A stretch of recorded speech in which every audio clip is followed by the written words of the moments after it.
Whenever you're ready, Chairman. And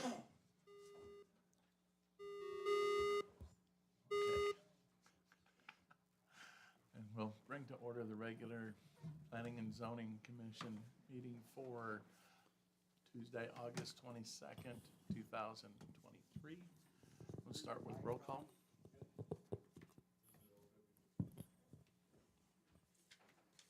Can you hear it? Okay. We'll try to speak up. And we'll start with roll call. Chairman Lee Young, Present. Vice Chairman Dana Hennis, Present. Commissioner Brian Clark, Commissioner Ginny Greger, Present. Commissioner Jim Main. Present. Okay. And first up is the consent agenda. Mr. Chairman, I move we approve the consent agenda. Second. All in favor? Aye. Aye. Okay. Then first up under public hearings, so this was continued from August 8th, 2023. It's case number 23-10-SUP, special use permit for New Morning Avenue in-home daycare. And it's Jessica. Good evening, Commissioners. For the record, Associate Planner Jessica Reed, 751 West 4th Street, CUNA. As a reminder, this special use permit application is for approval to operate an in-home daycare for up to 12 children at 2929 North New Morning Avenue, Monday through Friday from 8 a.m. to 10 p.m.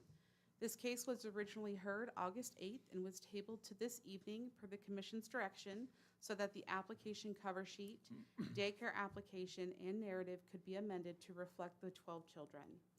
The public noticing requirements per CUNA City Code 114.3 and Idaho Code 6765 were adhered to, with notice being posted to the city website July 10th, publication within the CUNA Melvin News July 19th, 300-foot property owners notices mailed July 19th, and the site being posted July 27th. All noticing materials reflected the request for the 12 children maximum. Additionally, staff would note the following updates were made to the staff report. Item 4.1G, the public hearing continued to August 22nd, 2023. Item 6.1C, another in-home daycare is located at 2997 North New Morning Avenue and was approved May 24th, 2022. Per the fire safety inspection, the fire marshal determined the location was eligible for up to 24 children. However, the applicant had limited their special use permit request to 6 max. Item 6.2A, upon additional application review and discussion with the applicant, the children would primarily be picked up and dropped off at their homes by Ms. Rama, as she had done at her previous daycare when she operated it in Boise. Item 6.2B, should parent drop-off or pickup occur, it would be met off-street within the driveway per CUNA City Code. Staff also notes the city's noise ordinance found in CUNA City Code 1063 states quiet hours are between 11 p.m. one day and 7 a.m. the next day. In conclusion, staff found this request to be compliant with CUNA City Code 56, Idaho Code 3911, and IDAPA 16.06.02. Thank you, and I will answer any questions you have. Okay. Are there any questions for Jessica at this time? No. No, not at this time. Okay. And is there, the applicant here, is there anything the applicant would like to add to what Jessica? No? Okay. Then I'll go ahead and open the, was the public testimony closed at the previous? Continued, okay. Then I'll open the public testimony at 6:12. And I have one person signed in to testify. Chris Howard? I signed up on the wrong one. I'm supposed to be on item C, so I apologize. Okay. All right. Then I'll just verify, is there anybody here that wanted to testify on this application that did not sign in? Okay, then seeing none, I'll close the public testimony at 6:13, which comes back to our discussion then. Could I ask Jessica a question now? Jessica, Did you say that the operator will pick up and deliver children? Yes, So- that is primarily how she would operate. That was noted in the neighborhood meeting for the residents surrounding her. It was also in her application materials, but that's the same how she operated in Boise, and she intends to continue as such. Thank you. No, look, looks pretty straightforward as far as, other in-home daycares that we've looked at and consistent with those from what I can see. I don't know what your other thoughts are. Yeah, it's, like was brought up in the meeting from last time, I think everything's pretty well taken care of, everything's in line and in place, so. Commissioners, can we please remember to speak closer to the microphone? Thank you. I'm trying. Not enough desk space. Did you have? No, I think as long as she picks up and returns the kids and doesn't create a parking issue in the subdivision, that I'm fine. Excuse me, I'm fine with it as well. In that case, Mr. Chairman, I move we approve case number 23-10-SUP for the New Morning Avenue in-home daycare with the items as outlined in the staff report. I second that. Okay, all in favor? Aye. Aye. Aye. Thank you. Motion carries. Thank you. Then, Thank you, Ms. Rama. Have a good evening. next up under public hearings, we have case numbers 23-01-CPF, 23-03-Z3 for Hagler subdivision, and it's Jessica again. Hello, Commissioners. Again, for the record, Associate Planner Jessica Reed, 751 West 4th Street in Cuna. The applicant requests combo plat approval to re-subdivide Lot 2, Block 1 of the Phase subdivision into 3 total lots and to rezone from A agriculture to R2 low-density residential. The intent of this application is to provide the additional lots to the applicant's adult children so they may care for their parents as they age in place. Lot 1 is proposed to be 1.68 acres, Lot 2, 1.39 acres, and Lot 3, 1.93 acres, which all exceed the minimum lot size requirements within the R2 zone. The existing residence is served by a private well and septic system, and the future lots are also proposed to be served by private well and septic systems, which is supported by the city engineer due to the distance of city services. Staff notes ACHD has provided a list of roadway improvements, which includes dedication of additional right-of-way, pavement widening, and sidewalk. However, based on there being no other improvements on King Road west of South Swan Falls until possibly 2036 to 2040 or later, staff has requested the applicant only be required to dedicate the additional 9 feet of right-of-way for future improvements. Currently, ACHD has not made a determination, but the request is under review. The east driveway is to be shared by lots 1 and 2 of the subdivision and will be improved to 25 feet wide, and the future driveway for Lot 3 will be required to be installed near the west property line and will be a 20-foot wide driveway. Both driveways are required to be paved at least 30 feet into the site per ACHD. Upon review, staff finds the request to be substantially compliant with the comprehensive plan, CUNA City Code Title 5 and 6, and Idaho Code 6765.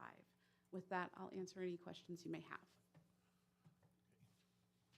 Any questions for Jessica at this time? No. No. Okay. And is the applicant here? Yes. Okay. Is there anything you'd like to add to? Not really, she pretty much told everything, we're here to take care of the folks. All right, thank you. Okay, then I'll open the public testimony at 6:17. I don't see anybody signed in to testify. Is there anybody here that wanted to testify on this application that did not sign in? Okay, seeing none, I'll close the public testimony at 6:18. And real quick, it comes right back to us again.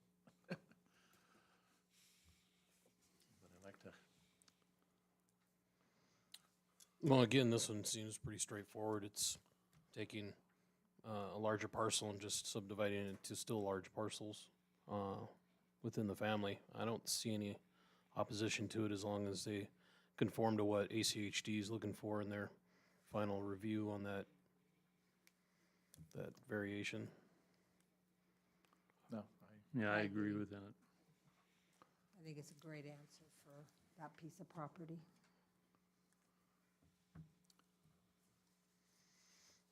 In that case, Mr. Chairman, I move we, I guess, recommend approval of 2301-CPF, sorry, and 2303-ZC for the Hagler subdivision with the conditions as outlined in the staff report. I'll second that. all in favor? Aye. Aye. Okay, motion carries. Thank you. Thank you, Mr. and Ms. Hagler. Okay, then I'll wait for Troy to grab the sign-in sheets for the next application.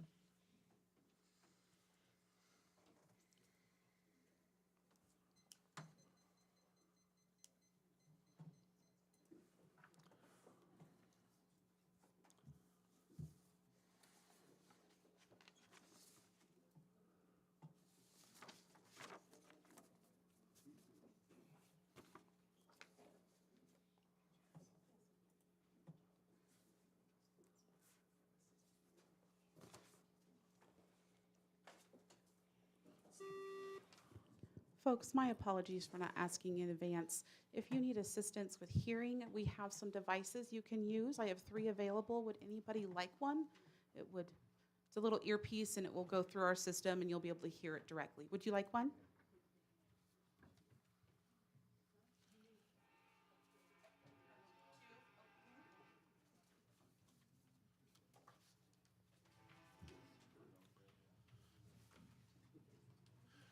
And Mr. Howard, Chris Howard, would you go ahead and sign in on, is this the application you wanted to sign in to testify? Would you go ahead and do so here? We need to have that as part of the record, so.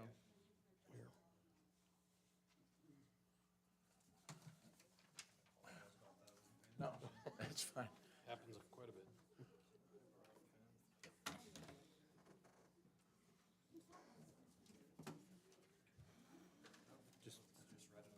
Yeah, just put it Yeah. underneath there.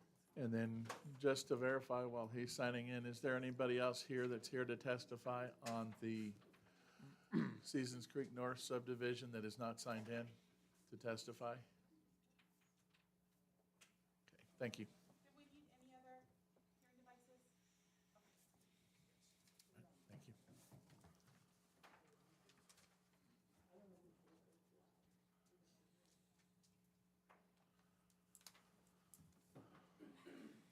Okay. You ready, Jessica? Yes, sir, thank you. Okay. All right, then, next up, we have case numbers 22-10-ZC, 22-17-S, 22-38 design review for Seasons Creek North subdivision. And that's back to Troy.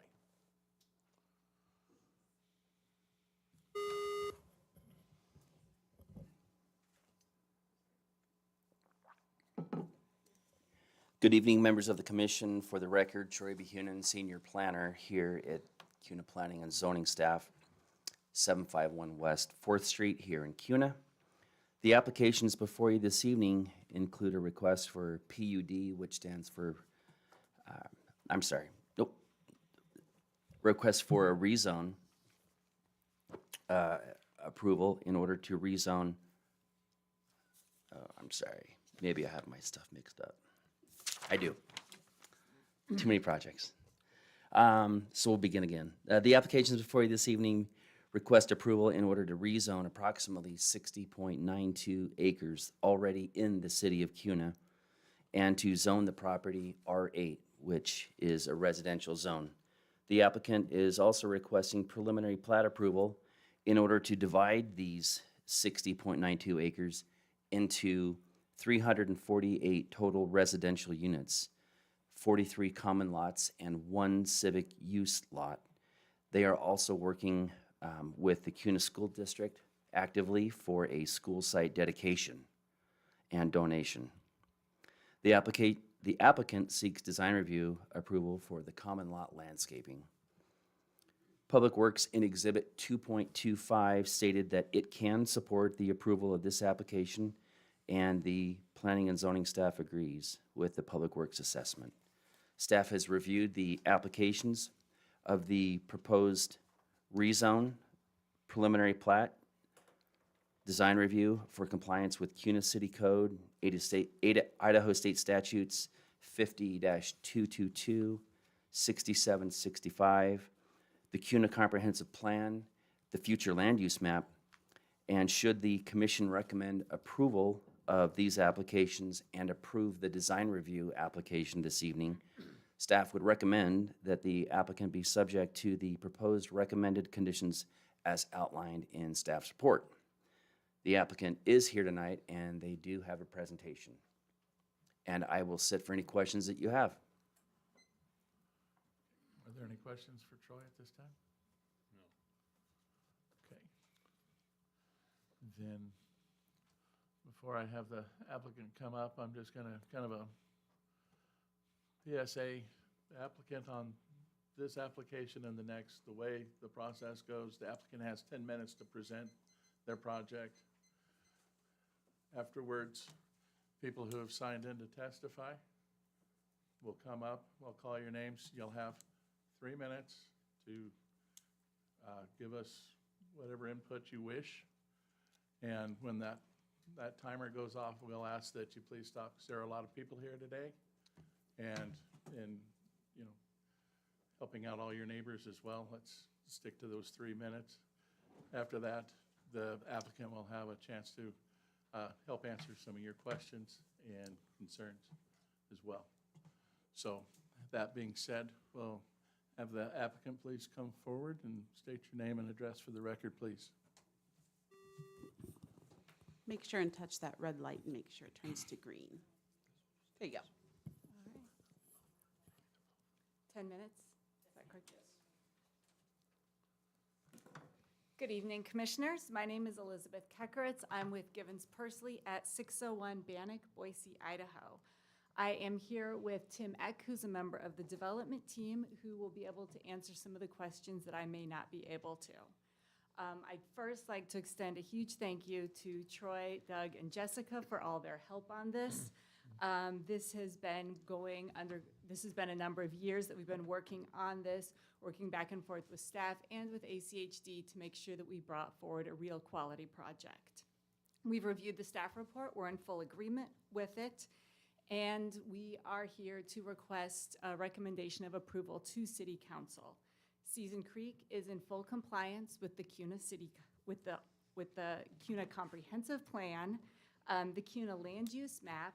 It exceeds all dimensional standards of the requested zoning, provides a site for a school in the future, and provides a new lift station. How do I go next? Okay. It's too far. Okay, you can see the property location here. It's directly south of Deer Flat and to the east of Black Cat Road, up against Indian Creek and the train tracks. And it has been designated medium-density residential, and RA zoning is a medium-density residential type zone. This property goes back a long time with the city of CUNA. It was originally annexed into CUNA back in 2008 as part of the LID, and it's been part of the city then for at least 15 years. At that time, a plat was approved on the property, and it was zoned, according to the development agreement, R6 and C2. It's not entirely sure why it's showing these still as ag, but that's what it was. A lot happened, obviously, around 2008 when this was originally zoned. And so all we're really doing here is updating a previously approved plat to the more modern standards that we have today. It includes now the school donation site. It also includes updated roads and connectivity, that meet the more modern standards that we're working with today and that ACHD is requesting.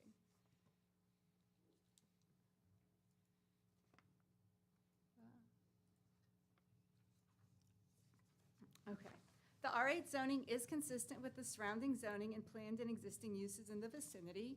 It's similar density to Crimson Point to the northeast, and Madrone Heights to the south is at 5.2 gross units per acre. We're proposing a gross residential density of 4.79 units per acre and a net residential density of 6.7 units per acre. In fact, as I mentioned, the original zoning was R6. That R6, back in the day, the city of CUNA looked at the gross residential density, which is why it qualified for R6. Today, the same development really qualifies as R8, and that's one of the real differences between these. It's still very similar density to what was approved 15 years ago. We exceed all of the zoning designation requirements, and in fact, all of our lots exceed the lot size requirements of the R6 zone. Our lots are all between 5,000 and 9,400 square feet, and the R8 zone allows lots as small as 3,300 square feet, and the R6 zone allows lots as small as 4,500 square feet. So these lots are larger than what would be allowed, are larger than even the R6 lots. Here's the site plan. This deliberate site plan takes advantage of the unique location of the property, has been developed considering input from the neighbors, staff, ACHD, and as I mentioned, it meets all city code requirements. It includes 292 single-family residential lots. I think the 342 number is the common lots, is everything combined, but it is 292 single-family residential lots, 7.27 acres of open space, a walking path along Indian Creek. It's adjacent to a new school district site, which we expect to close on that donation shortly. The hope was it would be done by tonight. It's not. I have a copy of the deed here. We're really close. It's in escrow. It just hasn't closed yet. And this also, as you know, you can see it aligns with many, many goals of Envision CUNA, the city's comprehensive plan. There's the new sewer lift station, the donation of the school parcel. There's really increased pathway and street network connectivity through this, and it's providing a really nice development and location for people who currently live in CUNA and who are moving here. Season Creek is expected to be developed in phases, with each phase commencing sequentially, with full build-out expected in 5 to 6 years. Ultimately, from Deer Creek down south, the entire area will be developed as Season Creek developments. There's 3 separate plats that will be coming forward. This one, Season Creek North, then Season Creek East, and Season Creek South. It was originally proposed that way, which is one of the reasons why it's taken so long to get before you. But there was a lot of pushback from ACHD and from planning staff and really from everyone in that it's really hard to make any sort of real good decisions on that sort of a timeline, on how this is really all gonna build out in the future when you're talking about what is the traffic impact really gonna be in 15 years from now. It just makes a lot more sense to wait and bring those forward in the future, which is why this is here today. I know someone online had raised that as a question. There's a large amount of open space along Indian Creek here. As this all develops, there will be more. In addition, staff has recommended additional cut-through pathways, and the applicant's in full support of those. Right here, this is the school donation site. The development team is continuing its tradition of trying to work with the school district, work with the various entities, and make sure that as they develop into new areas, that they are taking care of the residents that are going to be living there. They're donating the site. It's one big parcel that's 10.5 acres, but for technical reasons in the code, 2.7 of those acres are going towards this plat so that it counts towards the open space dedication, and the rest will be dedicated on the next plat, which will also go towards that open space. It's all coming in at once together. It's really one big parcel, but for the code reasons, it's been split up into these 2 separate parcels to make it clearer to staff, the city, everyone what's going on here. This development team has previously worked on providing property for the Crimson Point Elementary School. It donated the Silver Star Elementary School property. It's currently working on a donation with Napa Vineyards, which is located at Columbia and Hubbard. That will be an application that's forthcoming. And then there's this current Seasons Creek donation. Traffic. Everyone is, oh, and the last thing on the school site is that the development team worked really closely with the school district on the location of this site. There's a number of developments in the area, and this was chosen as one that really worked for them on a collector road in the location that they did. They had a lot of input in this decision. So traffic. There is always new traffic comes with development. But again, the development team has stepped up, worked closely with ACHD, removed one of its entrances, has accepted all of the mitigation that ACHD and the city are requesting in this matter. They are providing right-of-way at Deer Flat and Black Cat Road for a future roundabout. There is, at Columbia and Black Cat Road, they'll be installing an interim 3x3 signal, which is 3 lanes in each direction signal. They're going to be doing full Black Cat Road improvements, including the widening curb, gutter, and sidewalks on their side of the road, as well as a left turn lane. And they will install traffic calming at those locations as requested by ACHD. Someone mentioned that Azeroth Road, which this whole development, to make it fit on there, is all skewed sideways. That it's sort of at the crest of a hill, which makes it more difficult to see in each direction. And it raised the question of, is this dangerous or not? That was actually looked at by the traffic engineers. And looking to the south, there is over 1,000 feet of sight distance. And looking to the north, there's over 700 feet of sight distance, which exceeds what is required by AASHTO, which is one of the national traffic organizations that ACHD and planners, traffic engineers look to.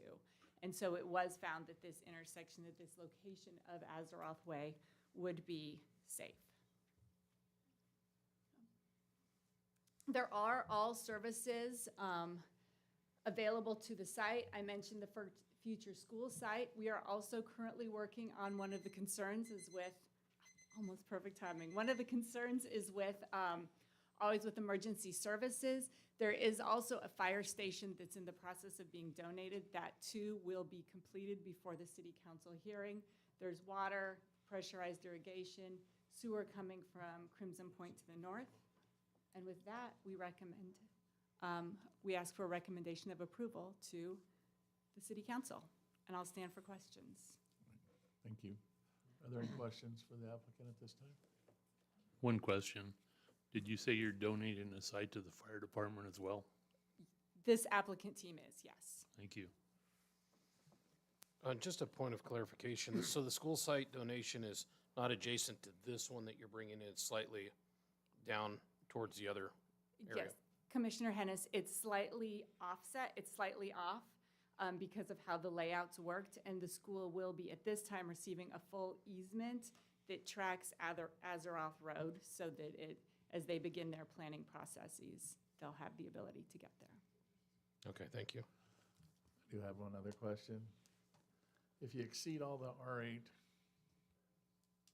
everything, is it just some of the setbacks that you're trying to play, shifting things back to stay within R8 versus just going for an R6?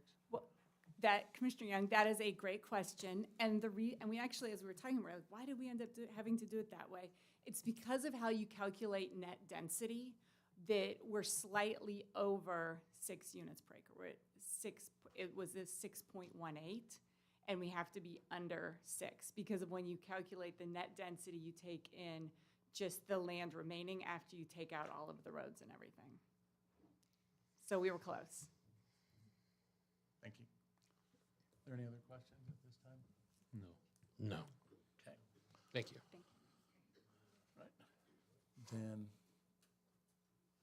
we'll go ahead and open up the public testimony at 6:37. And I guess we'll start on the in favor column, and we have Robbie, who's come forward. Robbie Reno, CUNA School District, 711 East Porter Street, CUNA, Idaho, 83634. We are in support of this one because of the land donation by Mr. Eck and his team. And it's hard because without land, we can't build schools. And in the end, it saves taxpayers money because when we go to bond and we pass a bond, we don't have to pass those costs of buying land to the taxpayers. And so that's been a goal of our board, is to save our taxpayers money by getting these land donations. And we really appreciate Tim Eck. He's been instrumental in a lot of our sites and saving taxpayers a lot of money by doing these responsible developments that include school sites. Because we did a study back in 2016-15 where the community wanted school sites in the community. And so we've taken that, and and Tim Eck has taken that when he designs his subdivisions for that. So we are in support of this because of that. Thank you. Thank you. Okay, then, next up, I have listed in the opposition column and listed to testify, Robin Sanders. Did I say that correctly? I'm not gonna testify at this time. Okay. And is that the same for, then Diana Sanders?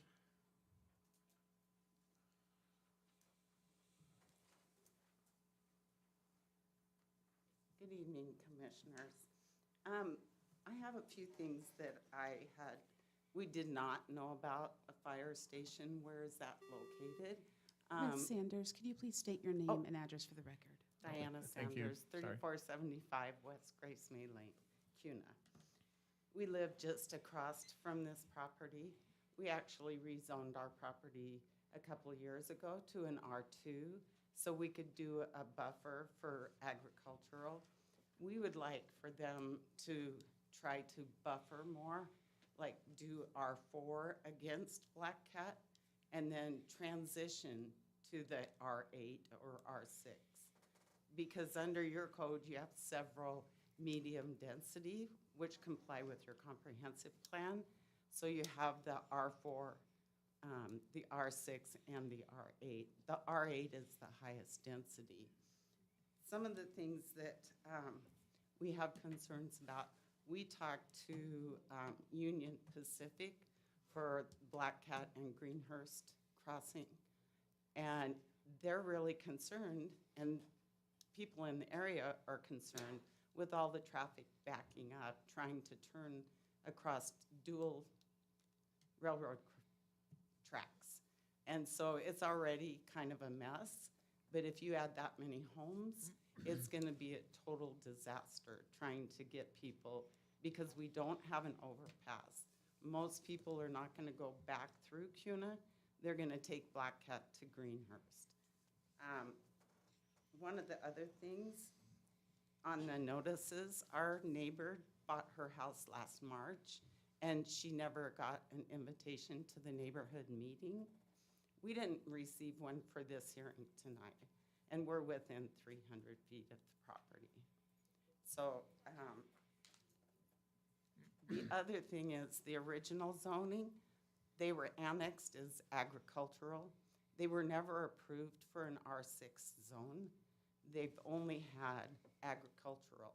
They had to come back and rezone the property when they were gonna develop it. So you can tie that development agreement to the subdivision. So it's never been an R6, approved R6. It's always been the agricultural, which I believe was 5 acres. Some of the other things, the school site was never discussed at the neighborhood meeting. They do have wetlands on that property, which was never addressed. As the neighborhood, we tried to talk to them about transitioning, checking on the wetlands, because it is on the wetlands map, to do the zone so that it's appropriate. Next to our properties are 2, but we have 1.5 to almost 3-acre parcels. We did it for our children to take care of us as we get older. So, and beyond us is agricultural, and all along the west side is agricultural. Do you have any questions? Not at this time. Thank No, you. thank you. Thank you. Thank you. Then next, I have listed Josh Sanders.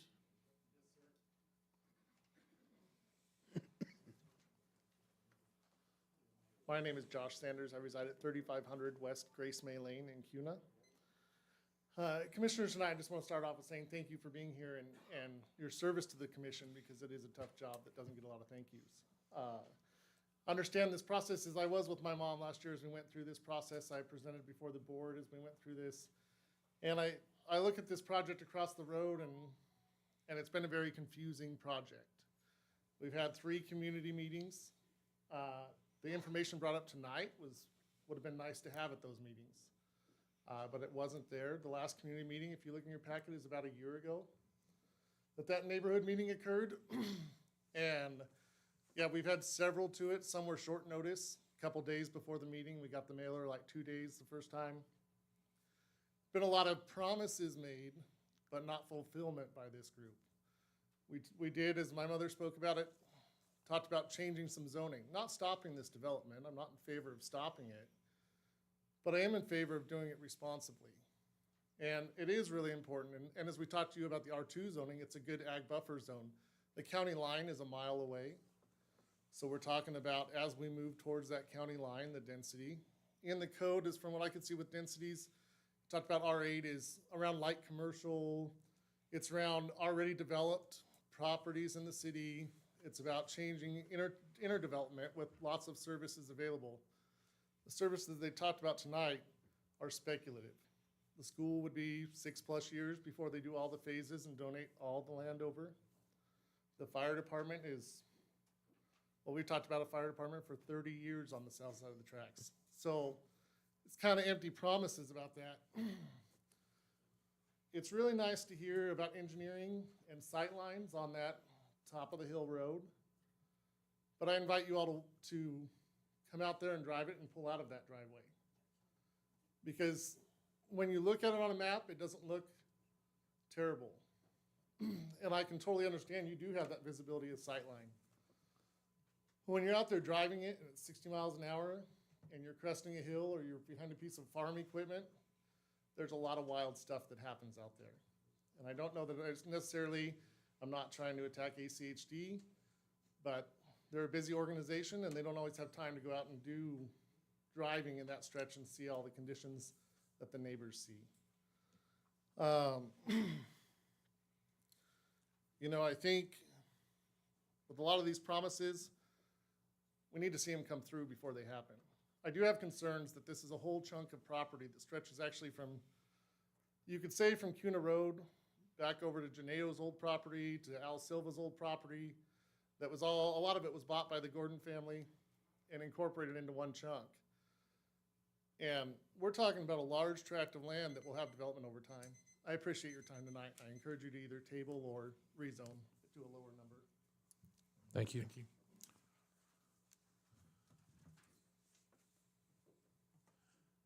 See, next I have listed Matthew Cavan. If you just please state your name and address for the record, please. Matthew Canvin at 1205 North Black Cat. This project is going to bring a lot of traffic, and that's my main concern. I have a daughter who gets picked up probably right out one of the entranceways of that subdivision, and cars do not stop. For the bus in the morning, it's dark, it's dangerous. So that's one of my big concerns, and it doesn't conform around surrounding properties. You know, I'm rural, 1 acre, 5 acres per one house. So my neighbors, they rezone R2. So R8, I don't think conforms to the surrounding area. You know, I know they're gonna build something, so we need to work out something, you know, an R4. Sounds good. But yeah, that's all I got. Thank you. All right. Thank you. Thank you. Next, I have listed Aya Graham. Did I say that correctly? Yes. If you'd please state your name and address for the record, please. My name is Alta Graham. I live at 1015 North Black Cat Road, which is directly across the street from this proposed site. I also have the concern that we have had meetings, and as Josh Sanders said, that is all accurate. The last meeting they had, we did not even get an invitation to. And so I thought that was quite interesting. Our concern is that this is proposed in little tiny pieces, which makes it look like it's not a big deal. But it is a big deal. They're looking at 1/3 is what they're saying right here. 1/3 of the impact that those of us that live on 5 acres and live on agricultural land would have to face.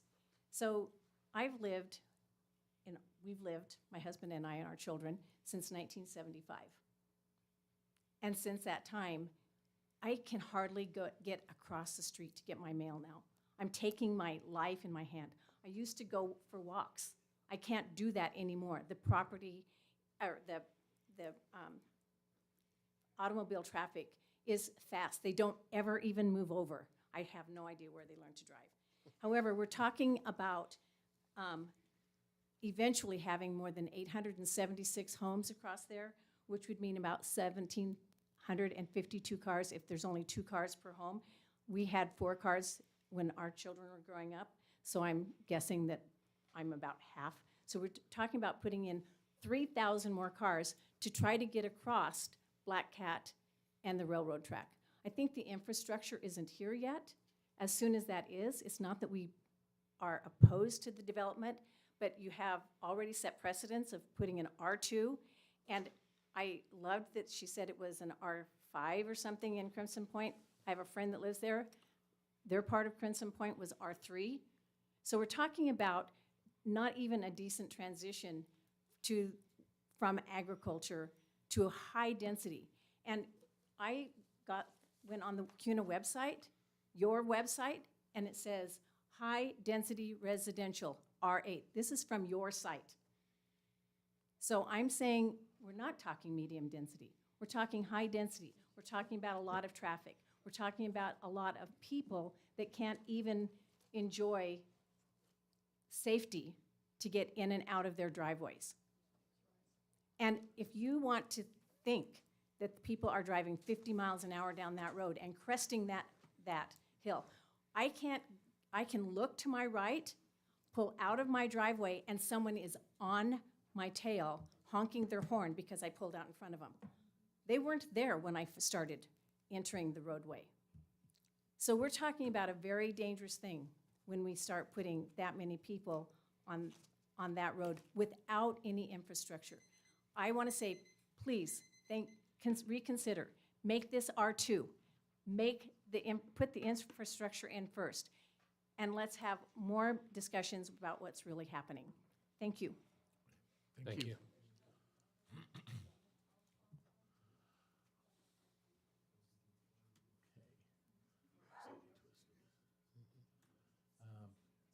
Next, I have listed Tamara Hausch. Did I say that correctly?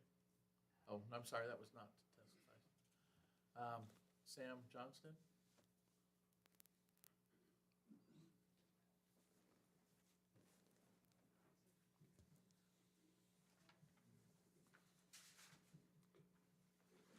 Sam Johnston, 392 North Black Cat Road.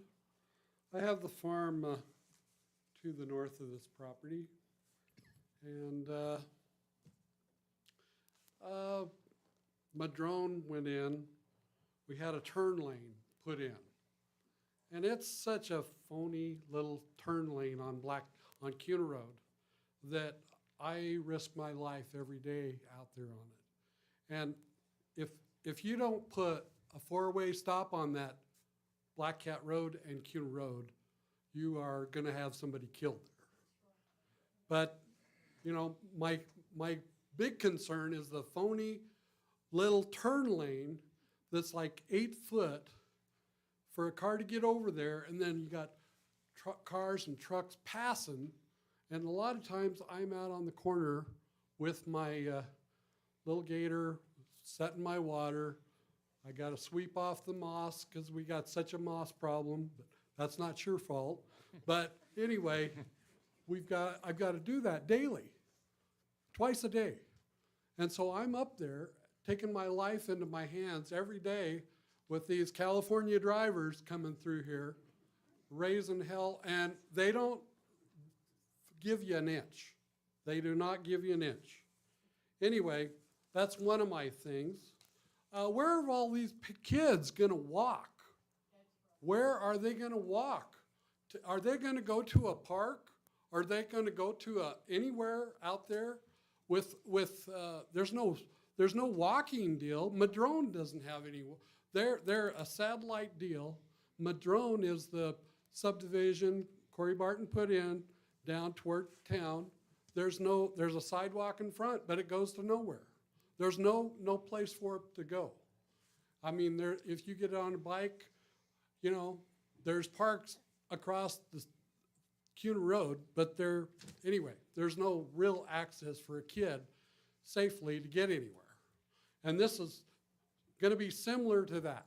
In fact, it's going to be worse than that because we're talking Black Cat Road and there's no, and I don't know where the school site has been because we weren't involved in where the site is, but I'm seeing it on a map and it's real close to my property, and I see no real access for bike traffic or walking traffic to get there. And anyway, I had some notes, but I've lost them. So anyway, I'll give it, here. The sewer. I was told by the city of Cuna that after this subdivision goes in, I could not hook my property up to sewer. So I've got, and water. So I'm gonna have to have a lift station to pump it over the hill to 10 Mile, which goes to the old site. Thank you. I hope you reconsider this. Thank you. Right, thank you.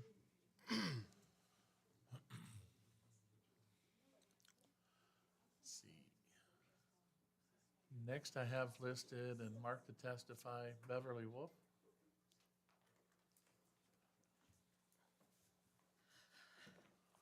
My name is Beverly Wolf. I live at 3420 West Commemoration. I've been coming and watching the developments here, and traffic's a big issue. Traffic's going to be a big issue in any of these developments. Most people are calculating 2 cars. I've got in my neighborhood about 3 to 4 cars per household, so the math changes on whatever this district has said. But the other 2 big issues here is the sewer line in place now. Are the lines there now for this development? And the other issue is, as wonderful as your donation is for a school site and a piece of land does not build a school. And multi-millions of dollars get imposed on the taxpayers and levied on our taxes to build the school. So isn't there a better plan? That's all I'm asking. It's getting more and more expensive here. The fees go up, the sewer fees go up every year at percentages that some people don't even get on their income. I mean, it might be a few dollars to you, but 2 or 3%, I don't think everybody here makes 2 or 3% a year on their income. I'm just saying, it's getting expensive. Thank you. Thank you. Okay. And then the next I had listed and marked to testify was Tom Melody. Tom, okay. Or Mary, whichever wants to go first.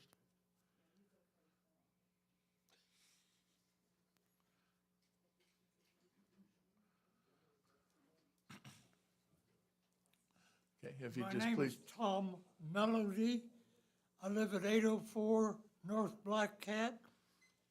And I have this proposal encircling me, more or less. And my big concern is the traffic right now, today, on Black Cat Road. My driveway is right at the crest of the high point in the road. And traffic, not every car or every truck is exceeding the speed limit, but enough of them are to make it a public safety issue.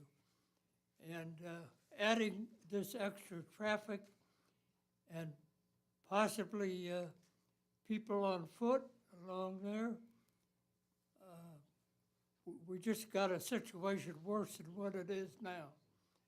And I'm asking you to get the highway department to give us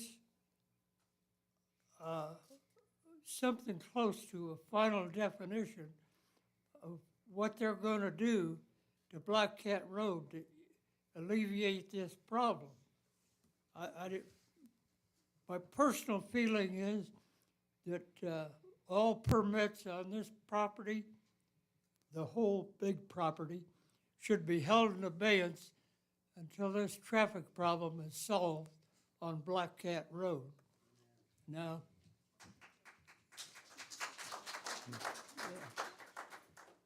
okay, I'm not very good on my feet. I turned 90 in February. Thank you. Thank you. Okay. Then, Mary, if you please come forward and just state your name and address for the record, please. Hi, I'm Mary Melody, 804 North Black Cat Road. I'm not against the improvements, but I am against the speed. It shouldn't be called Black Cat, it should be called Dead Cat. There's so many cats dead on that road, and I can't ride my bike on Black Cat, I can't walk a dog. People go off on the shoulder.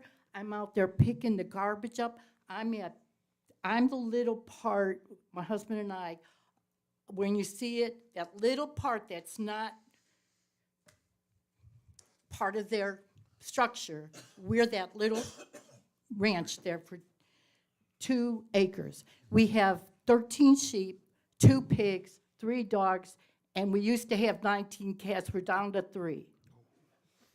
So Black Cat to me is dead cat.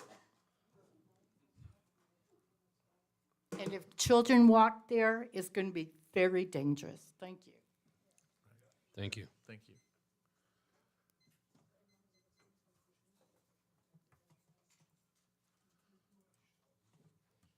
Okay, and then I guess the next one I had listed to testify was Chris Howard.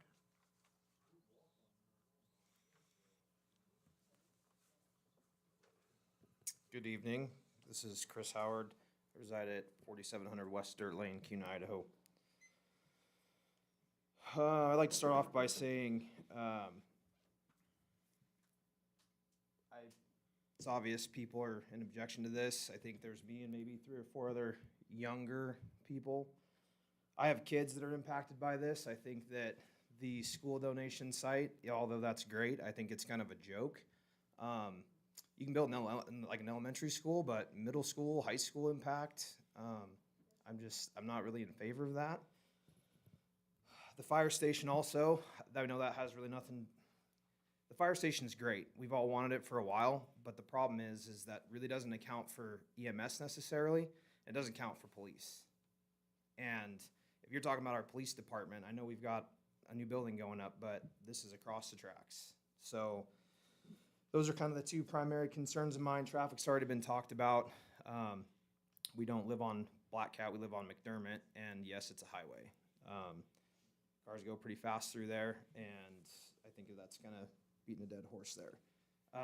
This gal spoke about how, their plan aligns with CUNA's vision for development. So I would turn that back on you guys and say, what is our plan? Is it to sock homes in here just as hard as we can? Is there any sort of, and I understand we have to have reasonable distribution of smaller homes that are more affordable, medium, density, height. I understand there has to be, but I got thinking, I was like, what part of CUNA would you consider to be a nice part of town with bigger homes? I'm not saying everybody needs to have a big home. I'm just saying what part of CUNA is going to be not chalked in, socked full of homes. So I would ask that when we consider our vision going forward that supersedes this project, that is more regulated. So, thank you. Thank you. Thank you.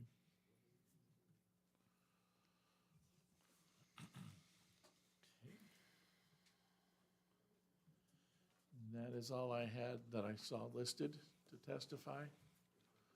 So with that, I'll ask the applicant to please.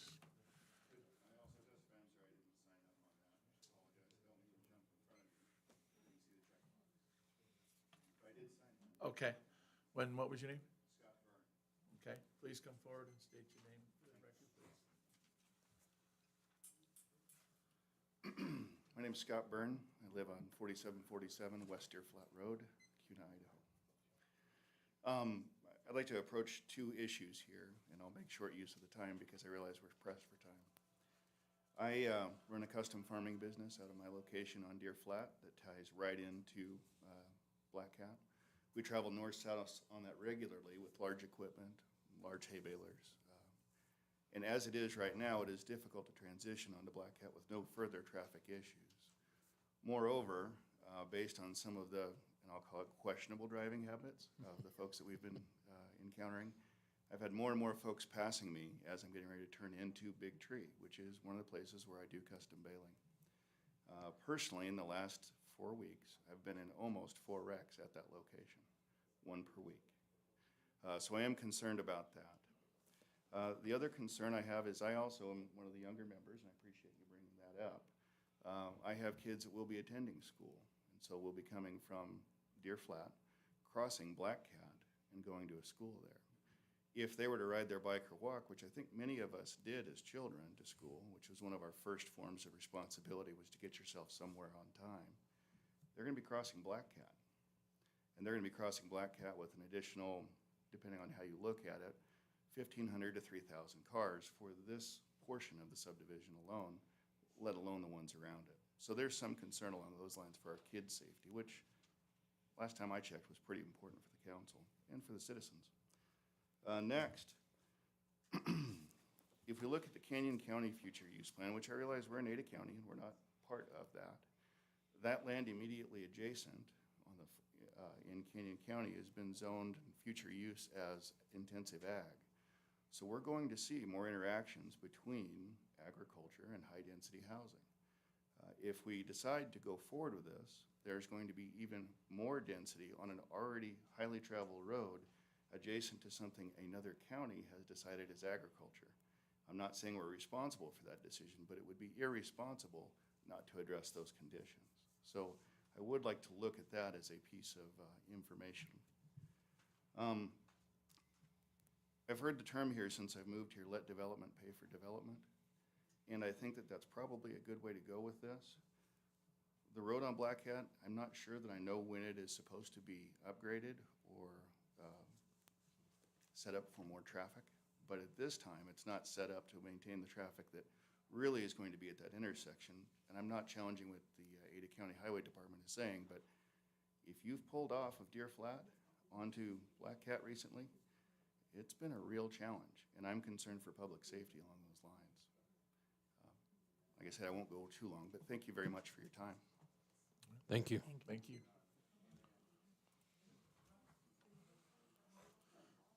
Okay. Then, with that, go ahead and we'll have the applicant please come back and restate your name and address, please. Elizabeth Keckeritz, 601 Bannock with Givens Pursley and the applicant team.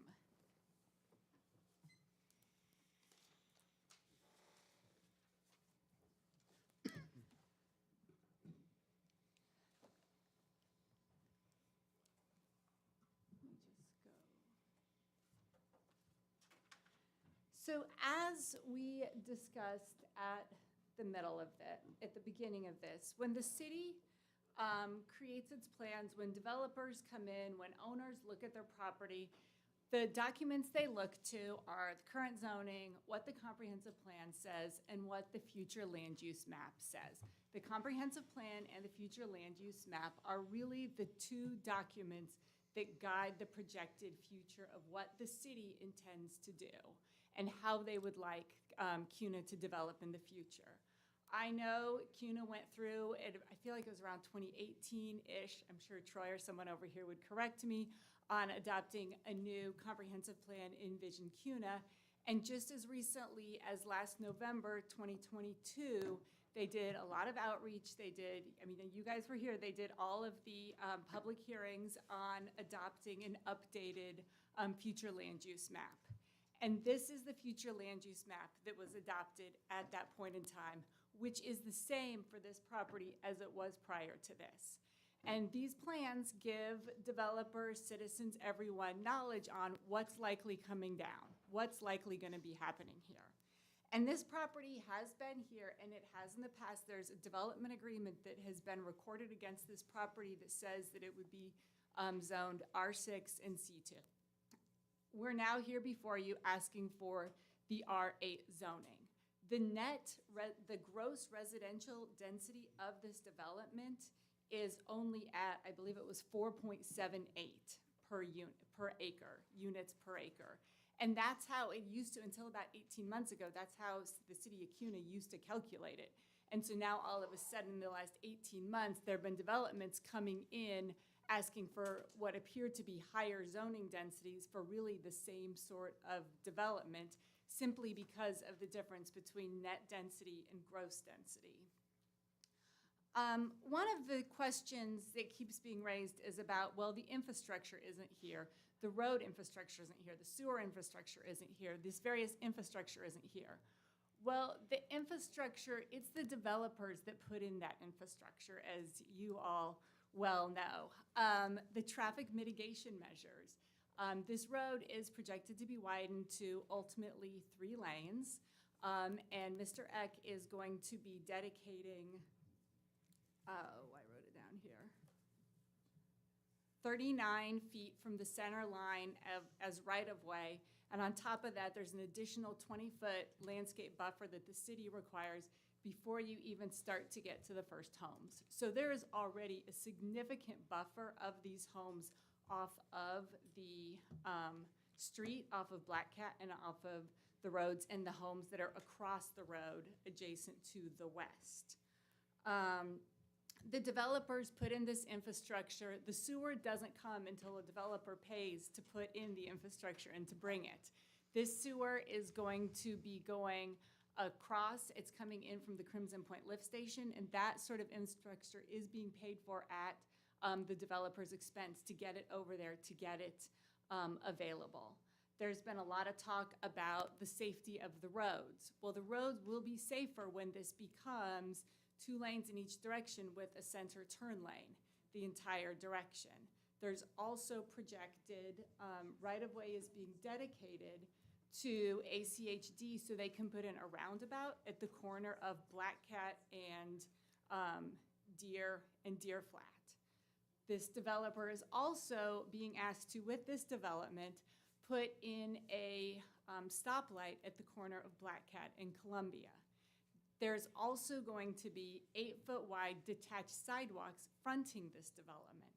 These all go to make this a much safer sort of area, where eventually kids will be able to cross across the street, across Black Cat in a more safe manner.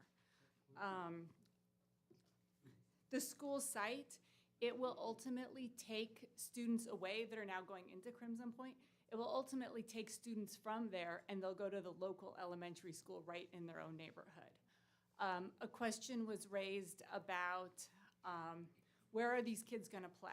Well, there's actually a park site was dedicated in Crimson Point, and there's a footbridge across to it. So once that park is developed, there will be that there as well. And I guess with that, I'll stand for any questions. I do. I guess just to help answer some of the questions, it seems like you ran out of time on one of the people that asked. the location of the proposed fire station. Can you Yeah. scroll back on your? Yes, Commissioner Young. The proposed fire station is coming with a different development that's in the works, but we are intending on, development team will donate that prior to probably even application submittal on that.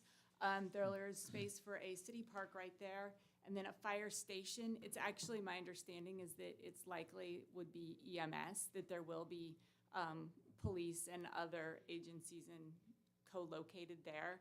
However, the donation itself is to the fire CUNA Rural Fire. And then there's the school site, also to the extent that that corner of CUNA Road and CUNA Road and Black Cat is more unsafe. There is going to be, as these areas develop, those streets will be developed, and there will be that connector that's going through that has started in Madrone Heights that will go up to the school site and then come out to the west. Okay. Any other questions at this point for? On your park that'll be across the creek, what are the amenities that are gonna be on it? In Crimson Point, it's my understanding that is a site that was actually donated to the city. It's a larger one, and that the city was going to be, that's from some time ago. That was a donation or a development. I don't know more about that. I just know that there is a park, a city-owned site over there for a park and a bridge to get there. What amenities are you providing within your park and open space there? Within this, there are walking spaces and green areas along the creek, which will then, as this continues to develop into a much longer walking path along the creek. Because right now you have that park really located in the upper end of this.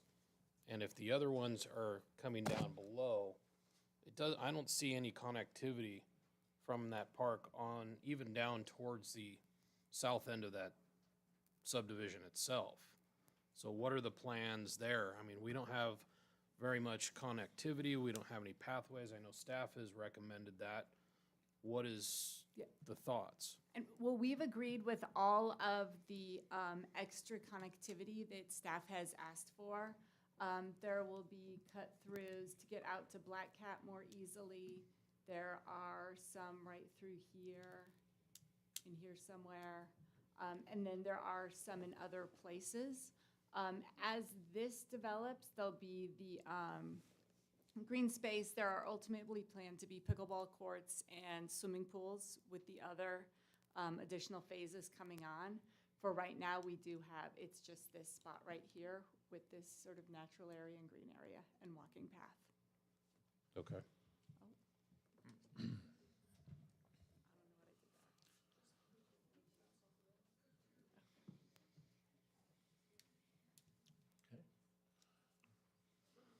What kind of improvements are you going to be making on Black Cat as part of this project?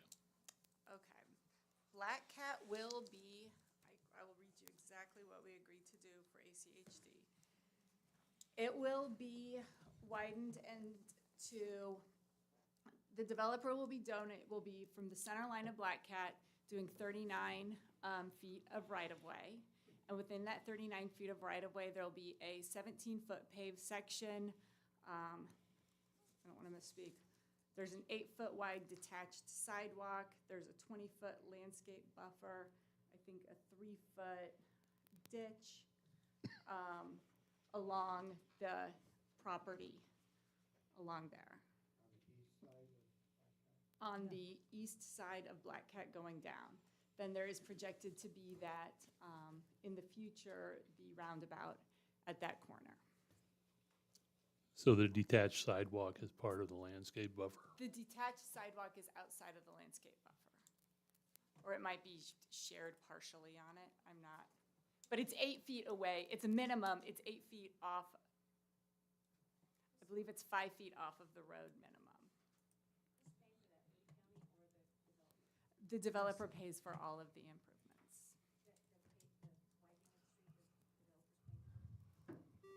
May I answer? Oh, I'm sorry, we can't. Yeah. The reason is, it has to be on the record, and we can't. Ma'am, I'm sorry, I can't, I just can't.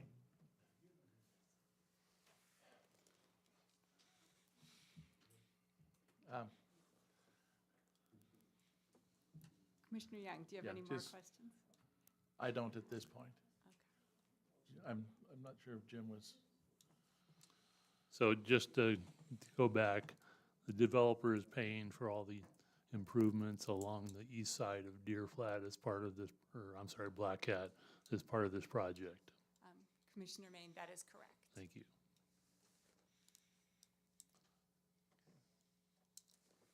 One other question. What is a civic lot? That is the new lift station that will help other developments, as they come online, get up and over to the Crimson Point wastewater. Thank you. And you said you were putting a traffic circle at what intersection? At this point, Commissioner Hennis, at this point in time, we're dedicating the right-of-way for the traffic circle, but have not been asked to put in the traffic circle. Okay, and that's at what intersection? Deer Flat and Black Cat here. Okay. Thank you. any other questions for the applicant at this time? No, not at No. this time. Okay, thank you. All right, thank you. All right. Then with that, we'll close the public testimony at 7:19. Then that brings back our discussion.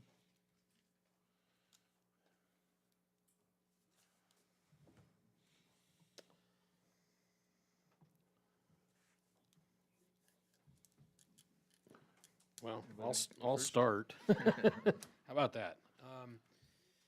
You know, I appreciate all of the community input in that. I think a lot of us have driven that road a lot and understand that traffic is probably our big concern. The traffic mitigation that's on the plans, both in ACHD's report as well as kind of what's shown up in their preliminary plat, will help. I'm not sure it'll alleviate some of the issues. A traffic circle doesn't slow them down. It doesn't seem like a whole lot. Allows them to go around, but I wish ACHD would recommend some sort of a signal somewhere, a stop somewhere along that road to stop the traffic from flowing so quickly. I can't do much. The city can't do much, unfortunately, on that one, but I understand the concern. The concern I've got within this development, I think it's just, for where it's going, I think it's too dense. I agree with the transition that needs to be along Deer Flat.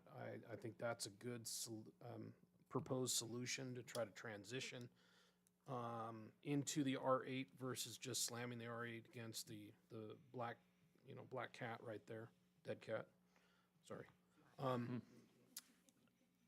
I live on a road, I have much the same problem. Not on that road, though. I also have concerns with the park and how they're getting to that. It's a nice little set, area, but it's way up on the top side. There's no amenities, there's not even a shade structure, there's no picnic benches, nothing that's proposed other than a walking path. And I don't see any walking paths that get from the lower section or even the middle section up there very well. I think if anything, I'd like to see a replat that shows us these connectivities that they're proposing and some of the solutions to what we've been hearing tonight. I mean, we've had gracious community input that says they're not against this, they're just would like more of a transition.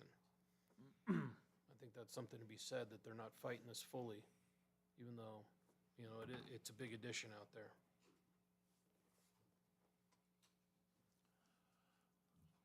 I agree with a lot of what you said. In looking at the park, not having connectivity, The park is also located in Phase 2 of the project, which doesn't do much for the first phase. And I'd like to see more connectivity there to get from the portions of the project to the south to the park, and I'd like to see the park become part of Phase 1. And I also agree that I think that along, excuse me, along Black Cat, I think that strip of houses need to be bumped up to an R6, R4 along there, just to provide a buffer, more of a buffer into the R8 portion of the subdivision.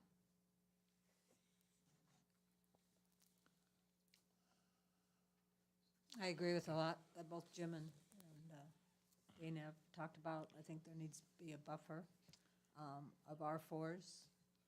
I'm not even sure I would approve of R8s. I understand after sitting on a school board for 14 years that the donation is very gracious. But if you can't build a building, it doesn't do any good. So until there's a bond passed to build some schools, I don't think we should be building a whole lot more subdivisions, especially at R8.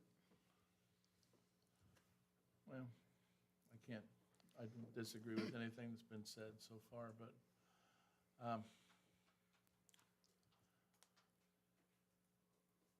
I actually kind of looked at this earlier myself, and yes, there is an R8 listed as medium density. But in that definition of an R8, it says the district is intended to accommodate residential infill development in older CUNA neighborhoods and in areas adjacent to light commercial activity. We're on the edge of town. We're not infilling. We're not.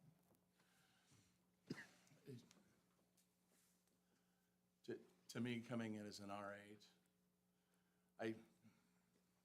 I understand why developers do that, but I would rather see a plat come in that was at a minimum an R6, but also had buffers of larger lots to help the transition to the large parcels on the other side of Black Cat as well.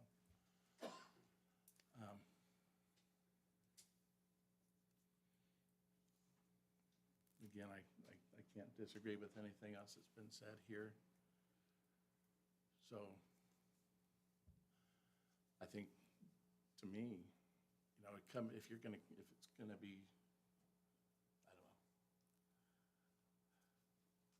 I don't know, an R8's not acceptable to me.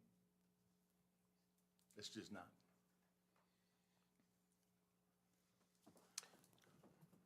And to kind of reiterate, I do appreciate the work in the school donation site. However, that's still a long time before that gets passed and buildable. It saves the taxpayers a bunch of money for the site, but they still got to be able to bond the buildings and the faculty there. And that's something that the city needs to really push. Well, the city community as a whole needs to push, not just the city. But yeah, I have a kind of a problem with the density out there. I guess I'll ask the applicant a question. Are you guys willing to work and try to present us something that has a lower density on this transition so that we can possibly table this and see what? I would like to see it come in as an R6, not an R8. I think setting a precedent out in this area as an R8 this far away from downtown I think it's a bad precedent. I think it at minimum has to come in as an R6, in my opinion. I agree with that. So please, you go ahead and answer his question, and I'm sorry to jump in. Kind of goes in the same thing. I apologize. Commissioner Hennis, yes, we absolutely could bring this back as an R6 with some of the additionally larger lots and more amenities in the park area with the Okay. path Because ideally, what I'm looking at is trying to get this to a better position, but not delay procedure on that. So with that, hang on, I gotta get to everything. When, how much time do you need if I make a motion to table this? Is it to the next meeting, or do you need more time? What would be Well, reasonable? Let me ask Doug a question first. If we're asking them to come back as an R6, do they need to reapply? So, for the record, Doug Hanson, CUNA Planning and Zoning, they wouldn't need to reapply, but if you're asking them to come back and show R6, staff would prefer it be tabled to a date uncertain so that there's an opportunity for them to be able to prepare the plans and us to have a chance to review them. And Okay. I'm not sure that'll be accomplished in the next 3 weeks. Okay. Okay, then, with that, Mr. Chairman, I move we table case number 22-10-ZC, 22-17-S, and 2238-DR to a date uncertain pending the proposed revisions. Second. Okay, all in favor? Aye. Aye. Right. Motion carries, and we will revisit this in the future. Thank you. Right, thank you.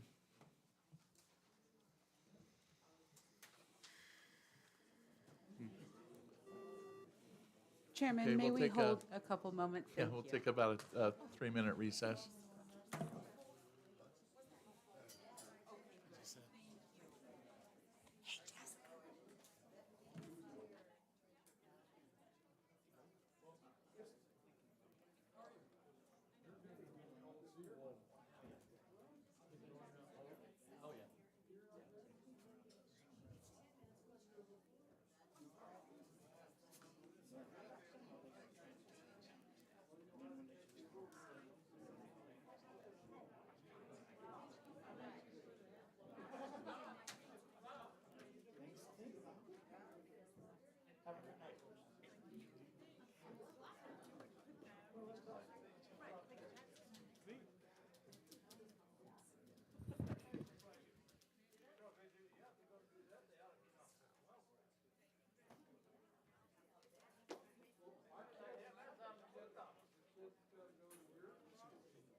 Whenever you're ready, Chairman. Thank you.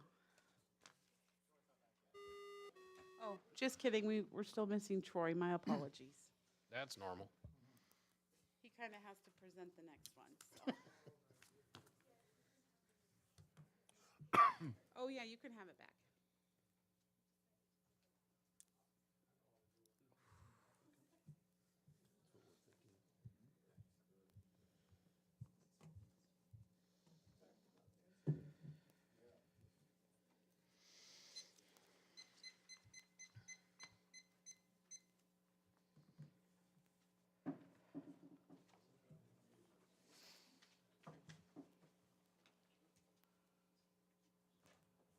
Doug. Where's Troy?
Fantastic. Thank you, sir.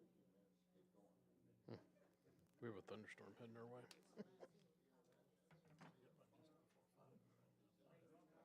You ready? Okay, then we'll come back to order at 7:36. And the next item up on the agenda is, or our case numbers 22-07-ZC, 22-05-PUD, 22-15-S, and 22-08-SUP, and 22-34-DR. Design review for Gallica Heights. And Troy. Good evening, Commissioners, members of the Commission. For the record, Troy B. Hunan, Senior Planner, 751 West 4th Street here in CUNA Planning and Zoning Department. The applications before you this evening are requesting rezone approval, planned unit development, a preliminary plat, special use permit, and the design review for the common lots. They are seeking rezoning about 132.26 acres that are already in the city and zone the property R6, R12, and C1 commercial. The applicant is also requesting preliminary plat approval in order to divide the same land into into 615 total residential units, 86 common lots, and a single commercial lot to be divided at a later time. The applicant also seeks design review approval for the common lot landscaping.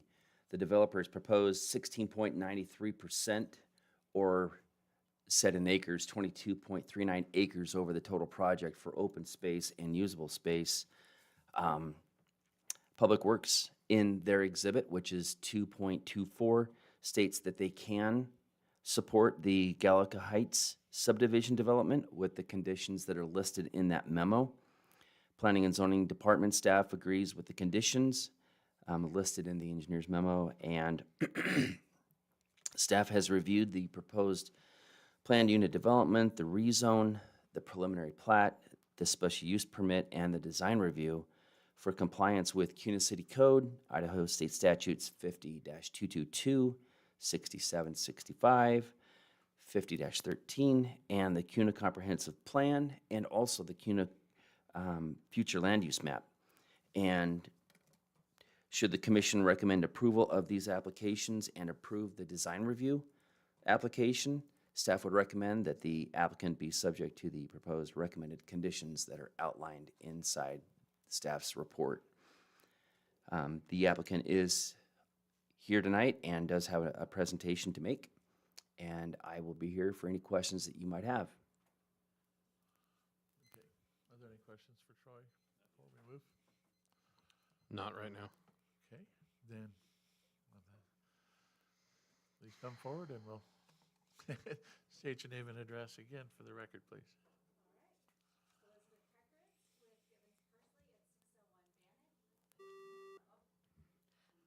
Elizabeth Keckeritz with Givens Pursley at 601 Bannock Drive, Boise, Idaho. I'm here once again on the behalf of the applicant team. With me today is Tim Eck, who will also be able to answer questions if I'm unable to do so. We have reviewed the staff report. We are in full agreement with all of the recommendations of the staff report with ACHD, with everyone, and we are asking for a recommendation of approval to City Council at the end of this hearing. This property has also been part of the City of Kuna for at least 15 years and possibly longer. Part of it, not all of it, was originally part of that same sewer local improvement district. As we'll discuss, the applications conform to the comprehensive plan, the future land use map, and they meet all development standards.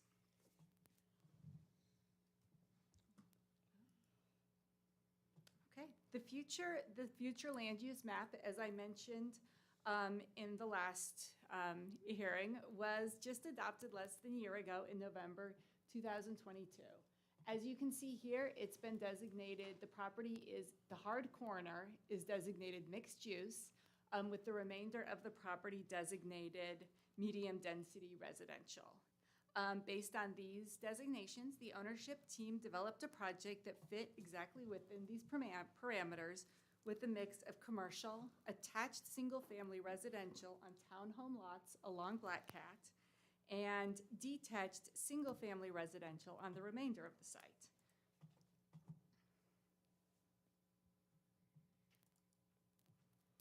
We are proposing approximately 6.5 acres of C1, which is neighborhood commercial, which you can't see because we're going to learn about folklore day. And we are proposing currently to divide that into 4 lots. 24 acres of townhomes zoned R12 in the brown, and 94 acres of single-family residential zoned R6. We think that this mix of housing and commercial uses really meets that mixed-use future land use designation, which asks for at least 2 types of product on the property. We're providing 3 throughout this, which really is going to create a really nice little commercial center on this corner eventually, where the residents in this neighborhood and others can go to work, play, shop, just have some amenities right there so they don't have to drive so far. The R6 zoning is entirely compatible with Sabino's Rocky Ridge to the south, which was approved last year. And as I'll discuss in a moment, there's large buffers on all sides of this development from other developments and uses. Comprehensive plan. Again, this really meets with many comprehensive plan goals. I'd like to just call out a couple. One of the big ones is having a mix of uses and a mix of housing types. There's a lot of single-family detached residential. This brings a large swath of attached single-family residential to CUNA, which is really a great opportunity for first-time home buyers or people who want to stay in CUNA and age in place without necessarily all of the upkeep of huge yards. So it really it really appeals to sort of both ends of the market. Your younger families coming in, sort of your older people who are getting ready to retire and want to travel more and not have to worry about it as much. The developers also will be putting in a pathway along the Reidenbach Canal, which will create a lot of connectivity as this area continues to develop. And there's also going to be increased connectivity. As I'll talk in a moment, Shayla Road will be pushed through. So at that point in time, it will go all the way from north to south with the approval of this development. That mid-mile collector will be developed. Oh my gosh, I'm just not doing well tonight. Okay, there's the preliminary plat. You can see there's 4 lots on the hard corner. And then we have the largest single-family lots are in the northeast corner, transitioning to slightly smaller lots, the purple lots, as you move south and west, and then ending with the townhome lots on the west across the canal adjacent to Black Cat. There are significant buffers on this property. The in-holding is primarily surrounded by open space and the largest lots. All of the lots surrounding the in-holding are bigger than what an R4 lot would be. They're bigger than that size lot. So they really did try to focus on putting the larger lots around the in-holding and up against Columbia where there are larger lots across the street. The property boundary of the homes to the north across Columbia, their property boundaries are more than 254 feet from the Gallica property boundary, which provides significant buffering there. Between Gallica and the homes to the east, there you will be putting in an entire mid-mile collector. Because those homes developed without a mid-mile collector, without doing their half of it, in this case, the developer will be putting in the entire mid-mile collector along that, which is a 50-foot swath of property with the detached sidewalks. And then Black Cat is that large arterial, which includes a 20-foot landscape buffer plus all of the required ACHD setbacks, which means that the units are at least 50 feet from the edge of the pavement there. The phasing plan, they do plan to develop townhomes in phases 3 and 8, and the commercial will come with phase 2. We'll talk about the roadway connectivity in just a minute. Here are the open space and amenities. This is very thoughtfully amenitized. There's a community center, swimming pool, pickleball courts, a smaller pocket park in the middle of the single-family residential area, and then we will be putting in that pathway along the canal, as well as the different various connections to and through the site. Traffic, which is what we all, oh my gosh.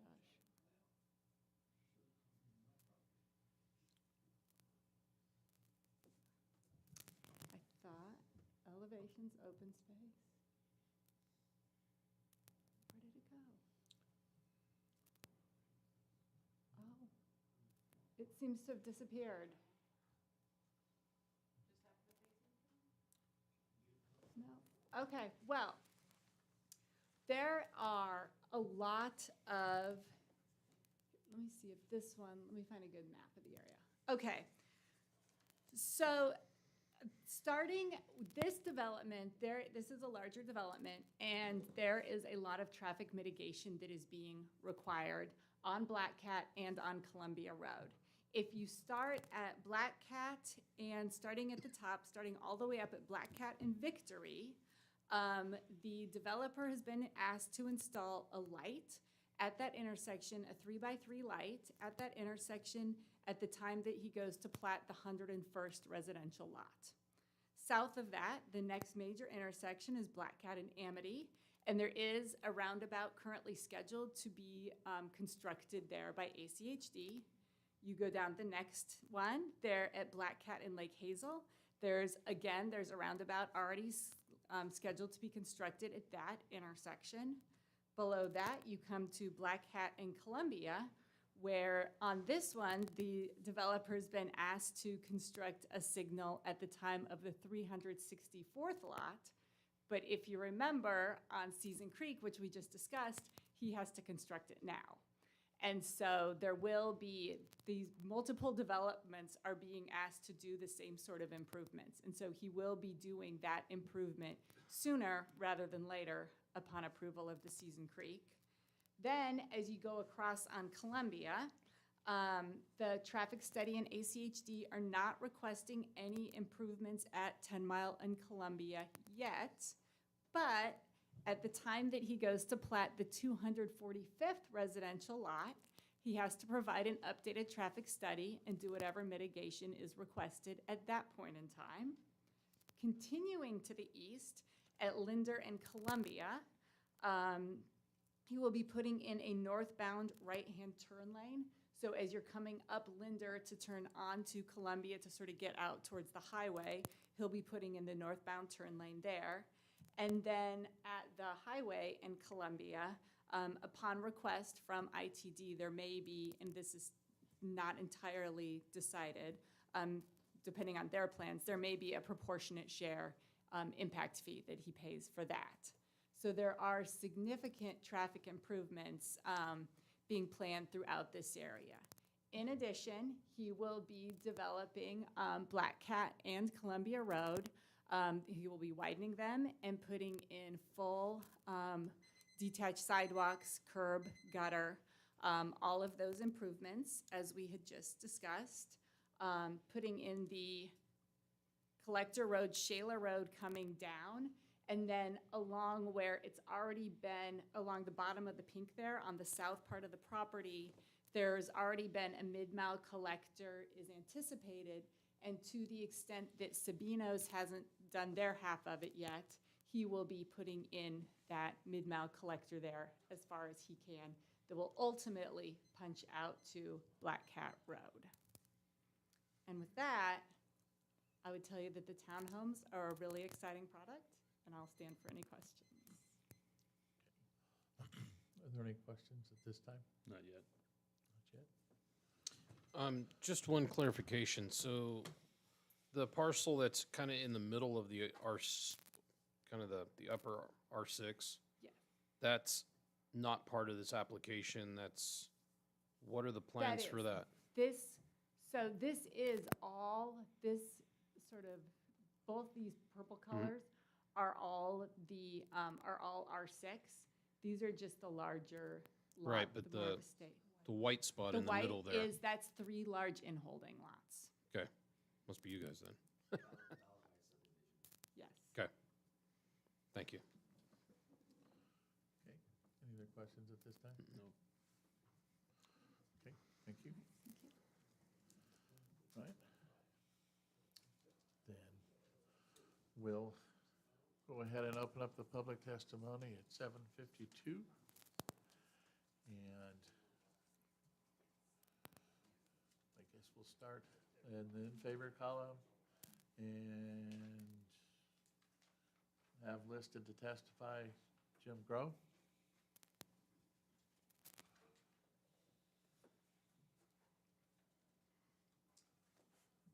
My name is Jim Grow. I live at 7946 South Saddlebag Way, Nampa, believe it or not. I live right across the street from this proposed development, and I am extremely concerned about the density involved here. We've owned our house for many years. We have 26 homes on 1-acre lots and 26 acres of common area that costs us a fortune every month to maintain. And I'm extremely concerned about this kind of density right across the street. I think I know where people are going to want to come and walk their dogs and not pick up after them. We have several very environmentally sensitive water collection areas in that 26 acres. And again, I'm extremely concerned about the density of this project. I've been sitting here for 2 hours listening to other people's concern on other projects, and we have that same concern of transition. Columbia Road right now has tremendous amount of traffic, and I don't see how this is going to,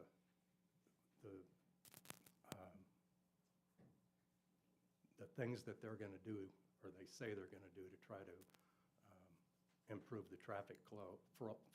I just don't see that that's going to help.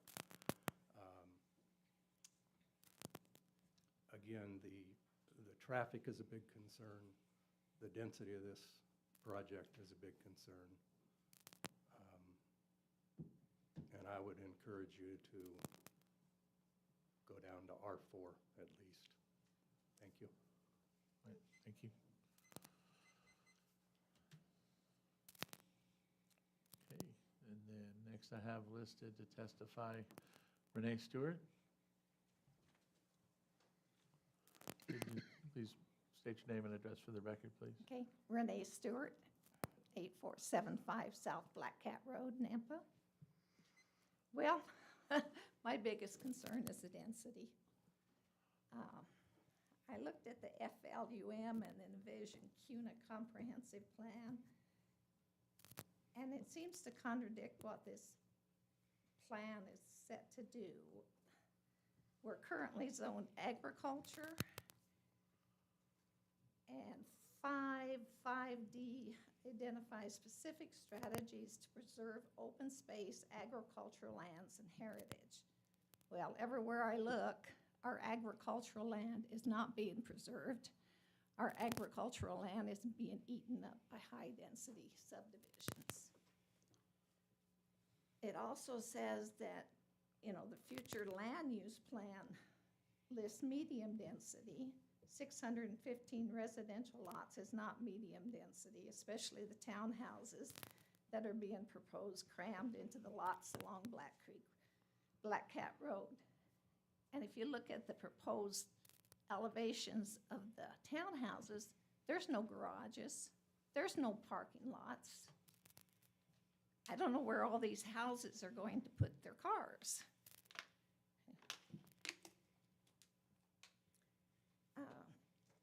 Also, the Envision CUNA Comprehensive Plan 3A1B says to concentrate medium to high density residentials, blank, blank, blank, I'm not going to read it all, in CUNA core. Low density residential development, open space, industrial, agricultural uses in CUNA outer areas. Well, I think this is a CUNA outer area. I don't think this is the CUNA core. Also in the Envision CUNA Plan 3A1E, it says to identify and implement mechanisms to preserve and encourage agricultural uses. Another nearby city planner director stated in a newspaper article, the way we should be growing is in a manner that is more and more people don't have to drive so much. And the only way to do that is to put density in the right places. I mean, where density is helpful. Density has to be near things, grocery stores, parks, restaurants, where people can walk and drive shorter distance. I think that his statement has a lot of merit for our situation with this development. We're out here, what, 5-6 miles from CUNA downtown? High density has no place. Townhouses will just, I mean, we're talking lots of people with no place to go. So the townhouses are not compatible with existing neighborhoods. We just heard Yeah. from the Ma'am, other gentleman. The timer went off. Oh, I'm your sorry. timer's there. I That's didn't fine. hear it. That's- I'm that's kind of fine. I was kind of nervous. You're focused. Thank you. Thank you. Thank you. Okay.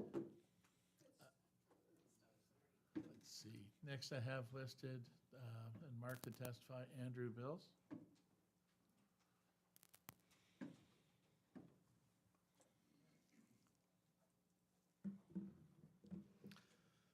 Andrew Bills, 4277 West Balavai Lane, Nampa, Idaho. I am the last house in that white box.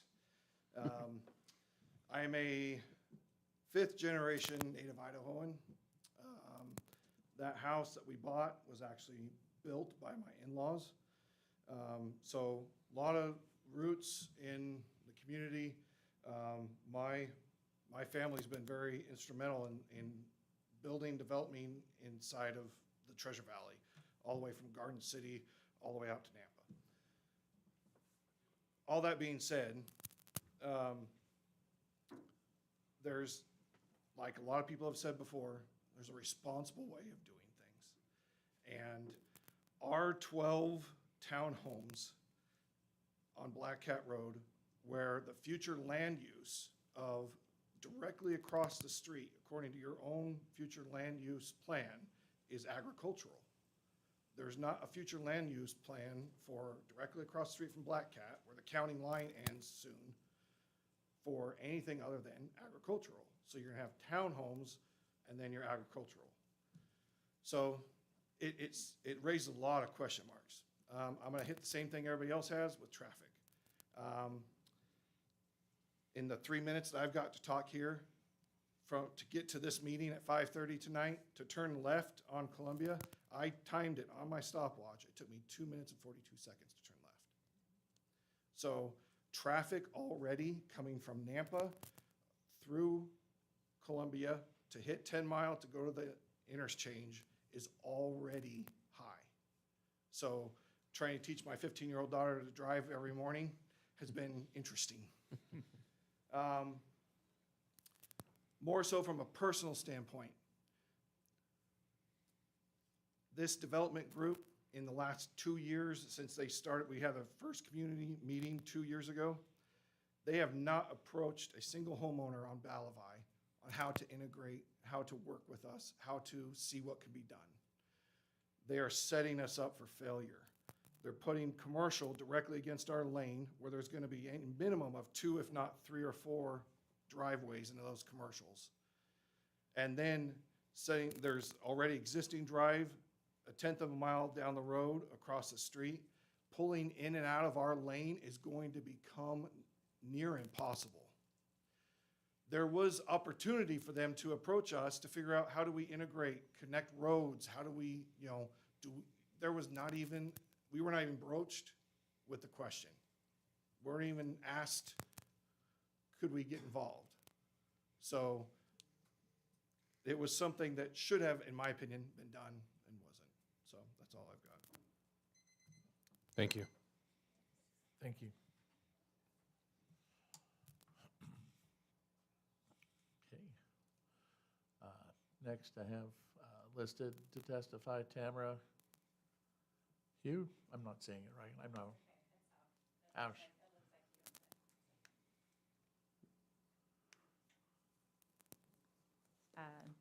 Tamara Huff, 8397 South Old Farm Place, Meridian. So I did turn in an email, so hopefully you guys got that okay. But I just wanted to add a few more points and some information that I was not able to gather still to this date. But one of my big questions was, how many homes does CUNA really need to be building? And I put in a request to the clerk's office to try and figure out how many homes are currently already in CUNA and then what is already been approved.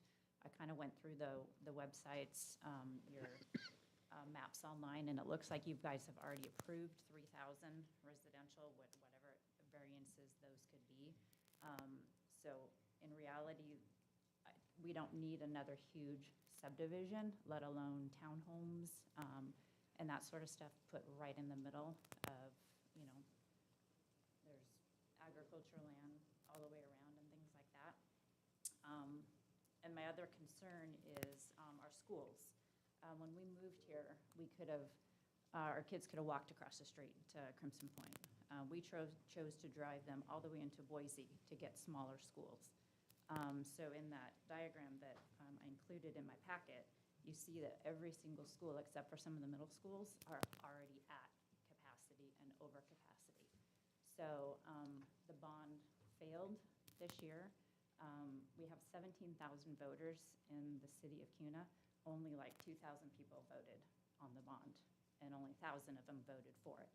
So how are we going to get schools built for these kids if we can't get the bond passed, but we keep building and building and building these homes and no place to put these kids? And then also traffic is another huge thing. pulling out onto Columbia and knowing what traffic is like, driving our kids to school, it is a nightmare already. And if we just in this one alone, another 1,000 cars, let alone all the other ones that have already been approved that they haven't started building. The development that we were just talking about prior, that's another huge amount of cars all going down. Black Cat, Columbia is a huge, way for people to get to work and school, going into Meridian. They're going the opposite way, going into Nampa. I mean, there's just a huge amount of cars, and it's unsafe. So I think we really need to consider, do we need this many homes currently, especially in this economy, which is very sketchy right now? Interest rates at, 7.6%? Who can afford to buy these homes? Not very many people. A lot of these are getting gobbled up by investors. Investors are not invested in our town. We want people here that are gonna fight for our kids, that are gonna keep it safe and have a positive, community. So, all right. Thank you. Thank you. very much. And next I have listed Robbie Reno.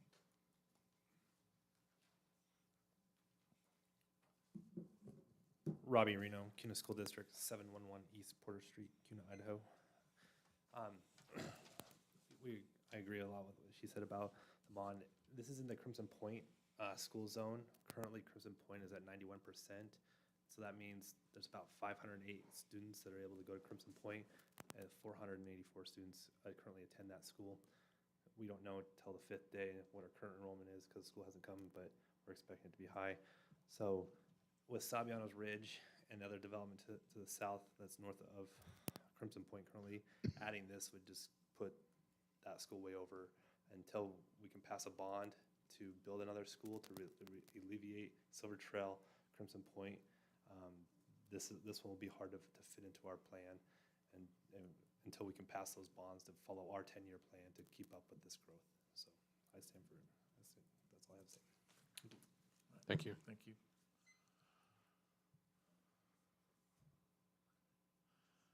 And next I have listed Beverly Wolf.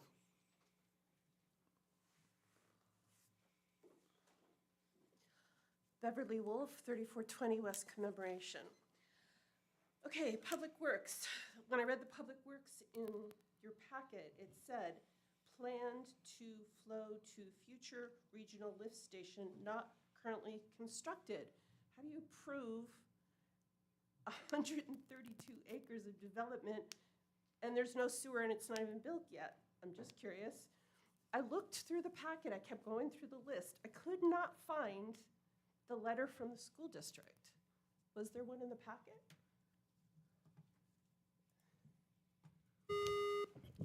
I didn't see one.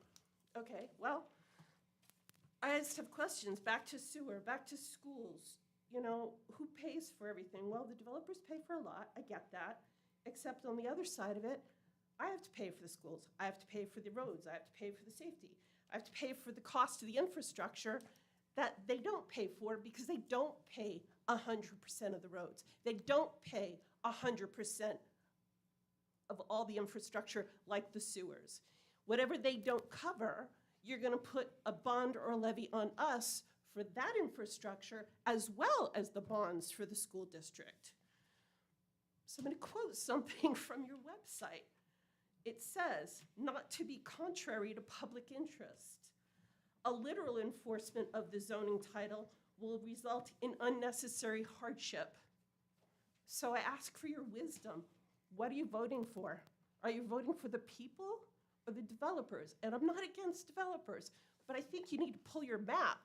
I think you need to go back to your plan and go, what makes sense? You don't put 5 million different zoning spread out like a quilt. Well, let's do that square, let's do that square, let's do that square. And then, now we need to connect them, so now we'll pull eminent domain to connect them. Not cool. Thank you. And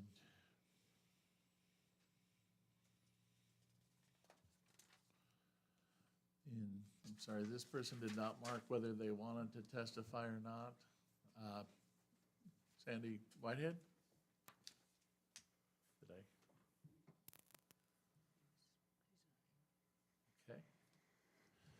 Then the next person I had listed and marked.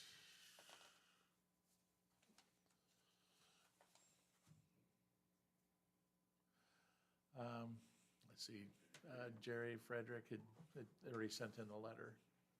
Okay. Did you want to add to what was in your letter? I would like to speak a little bit. All right, please step forward and state your name and address for the record, please. My name is Jerry Frederick, 8968 South Black Cat Road. I'm the culprit that sold part of that land to Tim, and I appreciate him getting me out of the hard work. I'm getting too old to farm it anymore. Although he's got a real challenge because he has a major problem, in my opinion, with the R12. That's way out of reason to even think about that far out of the city to have that kind of density. I know it's just me talking, and you guys are gonna make the decision, but it is important to me and it's important to a lot of other people. So I have a real issue with that. The other is, I'm not sure how that road is gonna be built. Is that 4 lanes or 3 lanes? I didn't get that explained to me clearly, so I would like to know whether, I think it needs to be 4 lanes if you're gonna have that many people out there, but get rid of that R12, that'll help some. I've got another issue with that Black Cat Road. Now, I know that isn't in their development, but if you come down that bridge crosses the Indian Creek, the people that come down that road 90 mile an hour sometime, I gotta come out of that road. You cannot see those people coming 90 mile an hour, because you can look and look, and as you looked the last time, by the time you get out that road, you got somebody right on your tail. So I think ACHD needs to get some signs or something on that hill and said, that's blind. They cannot see it, I cannot see it. Somebody's gonna get killed there because as you all well know, there's a lot of these people that are floating down this creek and there's 10, 15 cars down there and a lot of kids are out there walking. Somebody's gonna get killed if they don't get some kind of a, restriction on what they're doing but anyway, that's my biggest concern. Tim's a nice guy, but he don't need all that money. Thank you. Thank you. Okay. And I don't have anybody else listed to testify. Is there anybody else here that wanted to testify in this application that did not sign in? Okay. Seeing none, then we'll have the applicant please come back up, if you would. Elizabeth Kekritz, 60, with Gibbons Pursley, 601 Bannock. I'd like to start just with this preliminary plat, and I did not do an adequate job of explaining it. The townhome lots are on the interior. The ring around them, those are all detached single-family lots. They're smaller ones. They're about an R6 to an R8 size, but those are all single-family detached. The townhome units are just on the interior there. They're not up against Black Cat. And when the development team looked at developing this, and Black Cat is slated to become one of the major thoroughfares through CUNA, and this whole area is going to be developing. And one of the things that land use planners look at is putting their higher density units closer to and along the major thoroughfares. And for that reason, that is why in looking at this, the more dense area is along this busier road. It seemed like a really good place to cluster the higher density development where it is on the louder street. It's usually the more affordable type homes get placed out closer to those busy streets, and as you go interior, you get the larger lots. In this case, however, because of the in-holding, they did choose to put those larger lots still closest around the in-holding area, which kind of mixed up your standard sort of typical land use planning that you think of. Briefly, on the townhomes, they are 1,300 to 1,600 square feet, 2 and 3 bedroom units. They all have a 2-car garage, and they have a 20-foot drive apron, so there's room for additional parking there. This is not a development where you'd expect to see parking just all over the streets. The developer is trying to construct townhomes that provide adequate parking for the residents.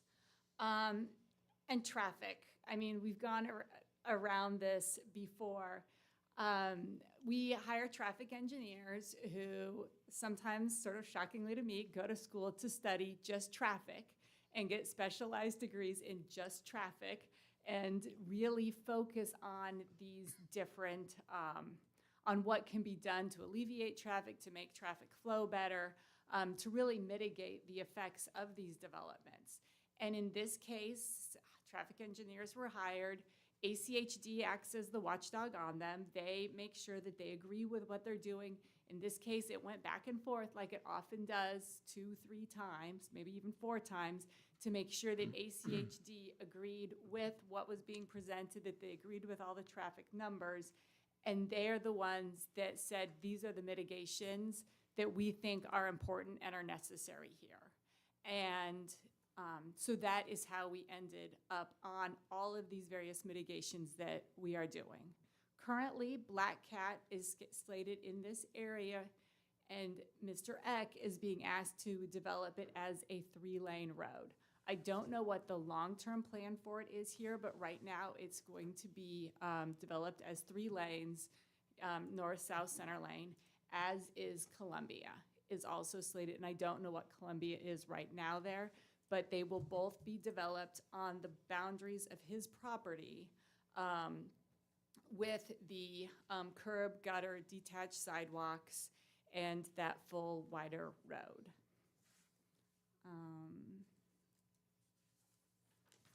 We understand that schools are, I mean, they're a hard nut to crack. Schools are not funded the way that I think many of us would like them to be. Lots of people come here from out of state, and I've been in many of these hearings, they're like, well, this is how they did it where I live. And I say, well, that's not how they do it here, unfortunately. But through the dedication of the school sites, for example, when Season Creek does come online, that pulls kids out of Crimson Point, and it starts to equalize over time. And so I understand that the schools right now, there are a lot of students, but the school district is continuing to work towards that, and we will continue to be working with the school district on that and providing additional donation sites as the opportunity arises. Finally, Public Works. Yes, the sewer is coming in through Sabino's Rocky Ridge. One of the conditions of approval is that we could go ahead, is that we would not be able to really obtain any sort of vertical infrastructure improvements until such time as Sabino's Rocky Ridge is online and is being used. And that's something that's been talked to back and forth with Public Works many, many times over the years. And it does seem, and that is something that they're starting to go forward with that. And so we are absolutely, we would like to have the recommendation of approval today with the understanding that it may take just a little bit longer before we're able to actually go for vertical building permits. And with that, I will stand for any questions. Are there any questions at this point? Yes, Elizabeth. The roadway improvements, will the improvements on Black Cat and Columbia be done as part of Phase 1? They, Commissioner Mann, yes, I would anticipate. I don't have experience where they have not been required with Phase 1, that they are required right away. And between Season Creek and Gallica Heights, which project will go first? That, Commissioner Main, is a question for Mr. Eck. All predicated on the entitlement. Yeah, if you could step to the microphone, please. Tim Eck, I am the applicant. I live at 6357 Buena Vista Lane in Star. The timing of the plats will obviously be predicated on the timing of the entitlement approvals. The time frame to get construction drawings completed and approved is getting longer by the day. It's a 8 to 10 month process to get CDs produced and approved. You know, the start of each one, more than likely Seasons Creek would go first, just because we can't go too far out here until the Sabino's lift station is built, which is one of their, I believe, one of their conditions of approval in their, I'm assuming in their development agreement. So with approval, we'll move forward with everything, but we won't move forward with a lot of actual infrastructure improvements until the Sabino's Rocky Ridge lift station is online. So this one would probably fall behind Season Creek, where we're building the lift station and making all the sewer improvements. Thank you.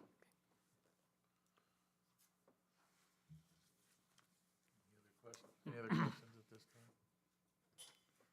No, that answered a couple that I had. Okay. One more question. Yes, Commissioner Vane. In this development, is there any gravity irrigation systems that are going to be disrupted?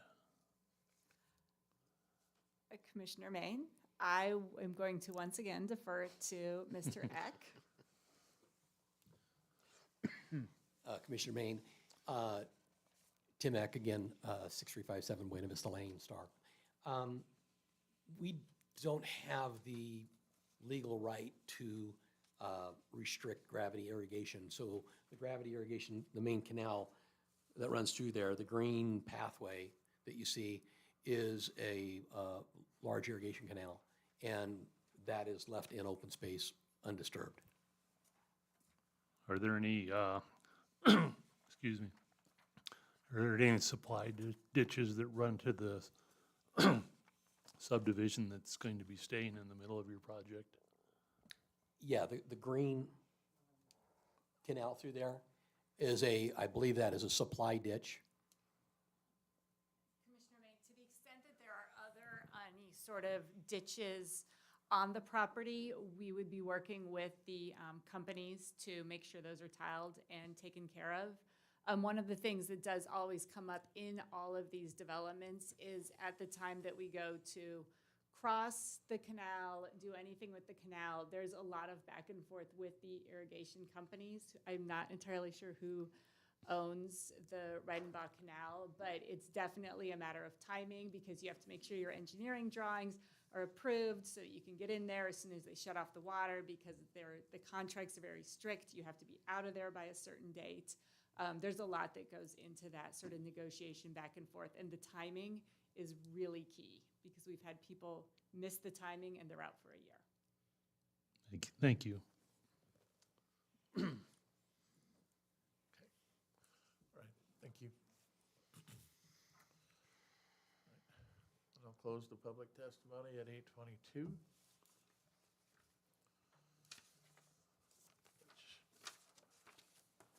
Returns to our discussion, deliberation.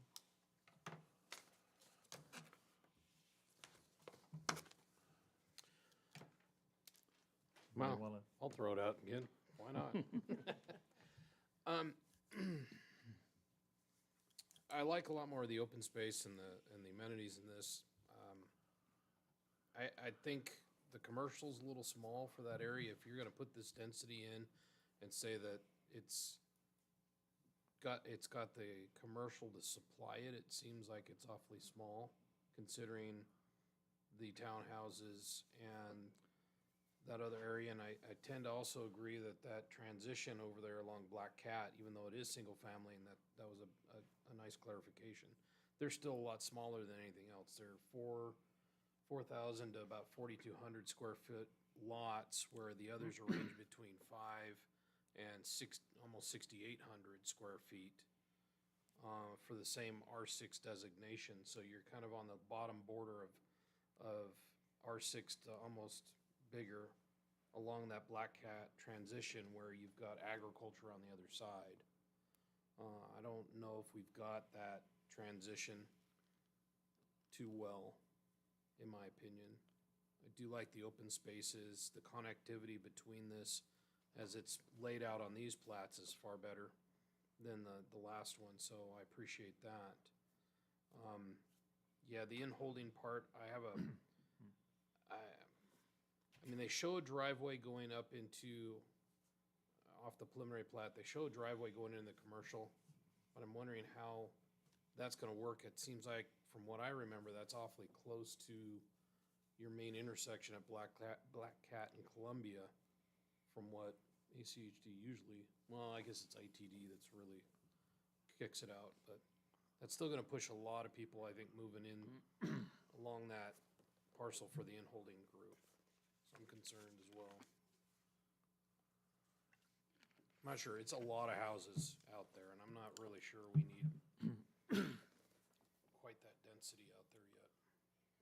I understand Black Cat and the way we're talking about that improving down the road, but that's a long ways out. We don't have any of the commercial or any of the services along there to bring the people in. We usually put some of that in, then the people come around it, not the other way around.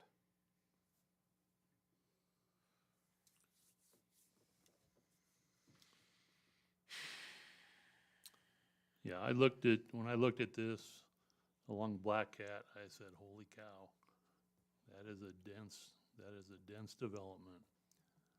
You know, I'd prefer to see some sort of buffer along Black Cat, which would be the same as the buffer along Columbia.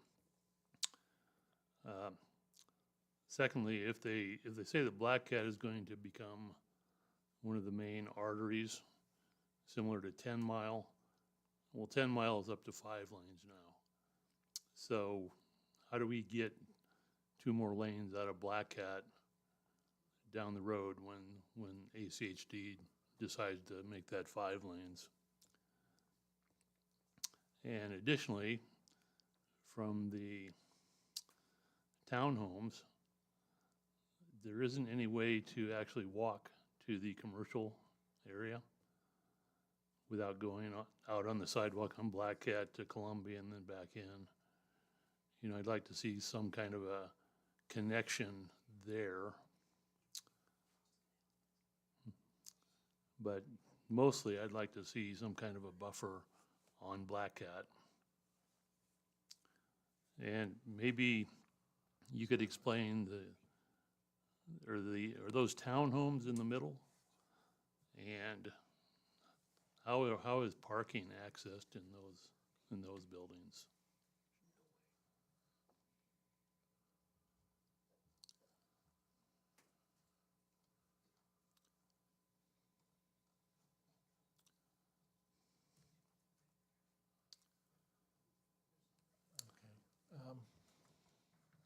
I'm agreeing with a lot of what you're saying. But let me step back. I think that the densities that you've got, or what's out on the northeast and heading south, are kind of are appropriate. I appreciate those. But I know that the flume shows mixed use, but that doesn't mean you gotta put 24 acres of townhomes to say it's mixed use. That's even a bigger bag of things than what, yeah, it's just a lot.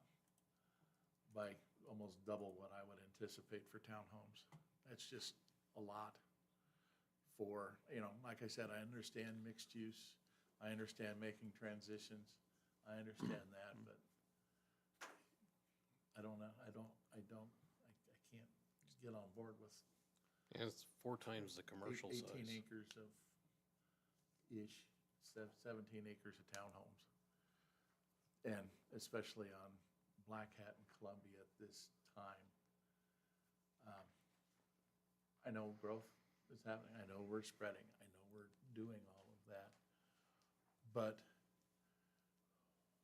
in the past, when I'm driving out there, we're not pushing that boundary yet. And I don't know that density in that much R12 is a need even though the flume shows mixed use, like I said, and I know I'm repeating myself, you don't have to fill the whole thing with higher density. You can still make your transitions and have that mix of items to Well, again, I mean, offer. the whole purpose of that mixed use is to have commercial servicing the higher density areas, but we've got 4 times the higher density area than the commercial. We got 24.6 acres in R12 and only 6.4 in C1. To have 94 acres of R6, 24.6 acres of R12, and only 6 acres of a commercial area to kind of service that, where the whole comprehensive plan talks about, you know, like one of the people said, we're supposed to concentrate this near a core that services that kind of a density. You know, again, they're gonna have to go somewhere else, and they're gonna have to drive across town to get groceries, to do gas and everything else. Depending on what goes in here, it's gonna be minor. So I have concerns with that. I almost seem to wanna balance more the commercial and the R12 than it is currently. I totally agree with what you say. R12, that part just doesn't make any sense to me. I believe R12 should be closer to core. This is probably the 3rd or 4th in the year that I've been on this commission, and I haven't liked any of them, and I'm not going to continue to like them.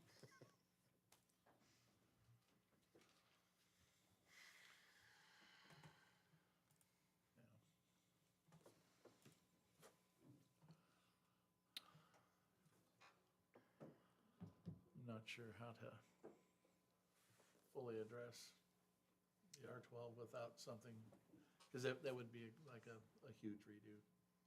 Yeah, I know. And so I'm, you know, going back, I think the rest of what is there and some of the connectivity, some of the open spaces and that are good. It's that mixed use component that I have problems with. Yeah, I mean, I do too. Like I said, I think it's unbalanced. In a lot of respect. I'd be a lot better with it if there was a bunch of services going in to support that. But it's not. And we don't have anything nearby. That's, quite frankly, quite the farthest out part of our area right now. And it's probably gonna be one of the bigger, higher density areas that in the city currently that we've approved, I think, is way out. I don't know. 'Cause there's how many units in? Total units? In just the R12, in the townhouses, there's 90. Let me ask you 6. I'm sure it's in here. with the Troy, how number. many proposed units in the R12?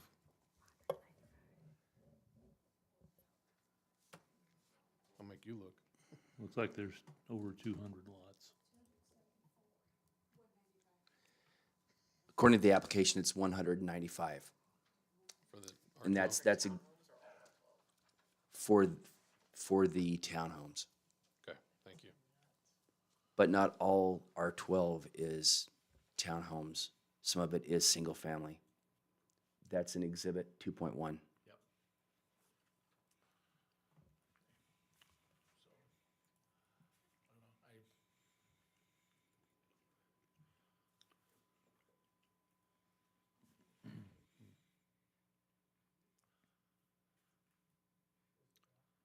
So, I don't know, this one's, it's tough, because I think most of that, to me, most of that, mixed-use component needs to be reworked. The rest of it, like I said, I have good grasp on that, but it's out there. I agree. I think the commercial needs to be a larger area. I think the townhome area, I think we need a buffer along Black Cat and the townhomes on the interior. Commissioners, Could I ask a point of clarification, just based on your comment? Just with the geographical constraints of the site, with the canal on the south side of the commercial and the existing driveway to the properties that already exist, how would you propose placing additional commercial? Just so that the applicant, if you want them to rework that into their application, they have an idea of where you would like to see it. Well, I'm not speaking for everybody, but I think my answer would be in some of the R12 area. Not necessarily connected between what's there or not, but almost a separate area on that side of the canal. It's just difficult because with of the I'll have Troy touch on it because he spent a little bit more time on the application. For the record, Troy Buchanan. So when you're considering reworking a plan, you can't just look at what you like and what you don't like, or what's been expressed that people like and don't like. You have to consider actual standards, AASHTO standards, ACHD standards. They will not put any kind of commercial access on Black Cat because there's not enough sight distance. Then you begin, there's a hill, and then on top of that, you've got a canal. And it becomes extremely cost prohibitive to put exits and entrances and bridges over canals than are absolutely necessary. In fact, the irrigation companies do not like crossings because it's a liability for them. Even though the developer assumes all responsibility, it's still a liability. And even if everybody's doing exactly what they're supposed to, there's natural events, there's disasters, there's the what if, and then all of a sudden their facility is compromised. So they do not encourage or appreciate more than absolutely necessary to have canal crossings.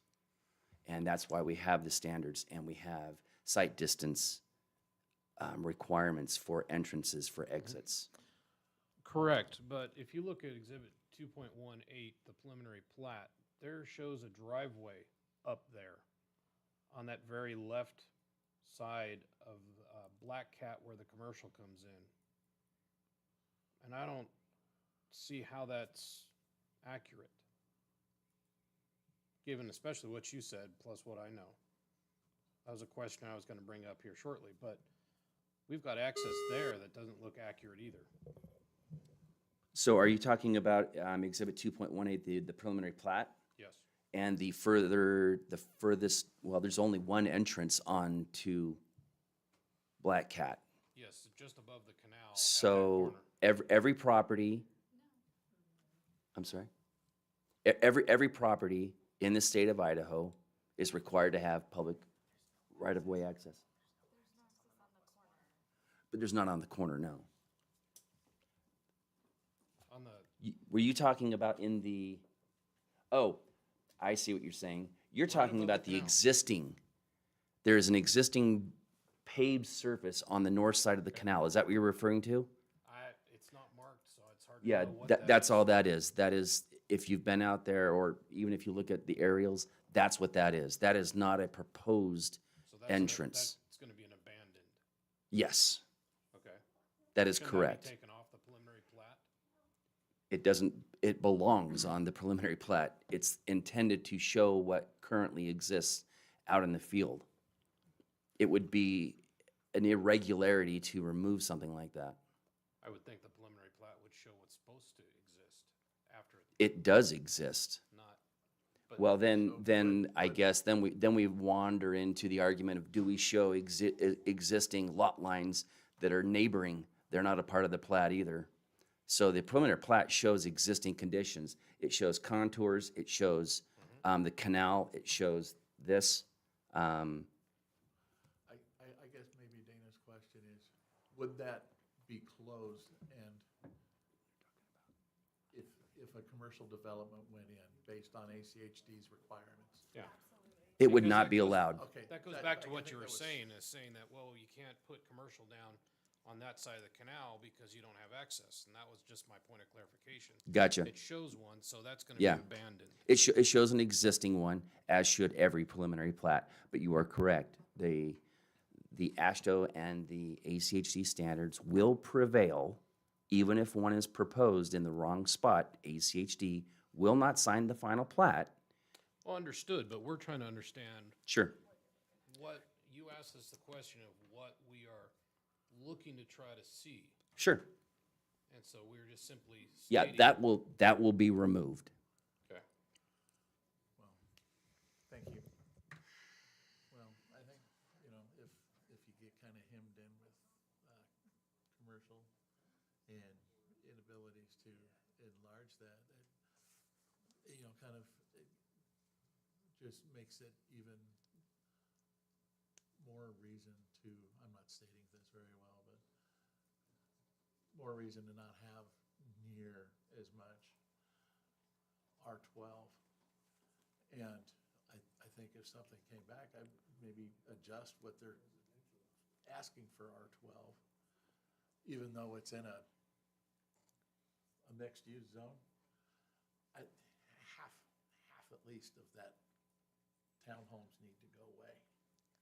Well, I mean, well, I'm not even, but are you accurate in saying just the townhomes? Because the density comes with that ring around it, with the real high-density R6. well, I mean, the townhomes, I agree with you, they're not so bad because they got a lot of open space, but that ring around it's pretty heavy. well, they kind of I would like to see those turned into R6 homes as well. R6, they're already, well, I I mean, see what you're saying. they're not, they're more like an R8, which is what we were having discussions on the last application about. Mhm.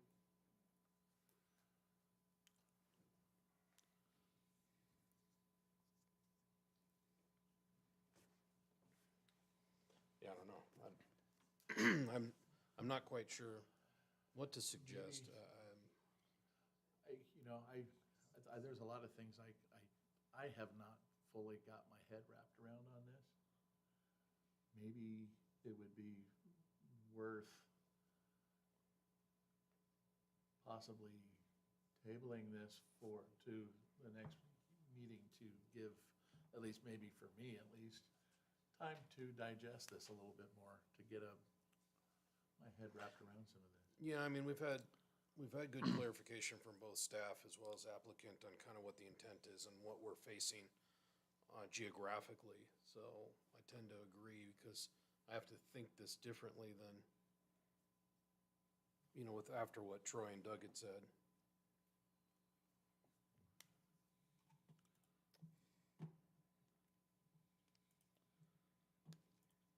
Jim? You have any input? Question for Troy.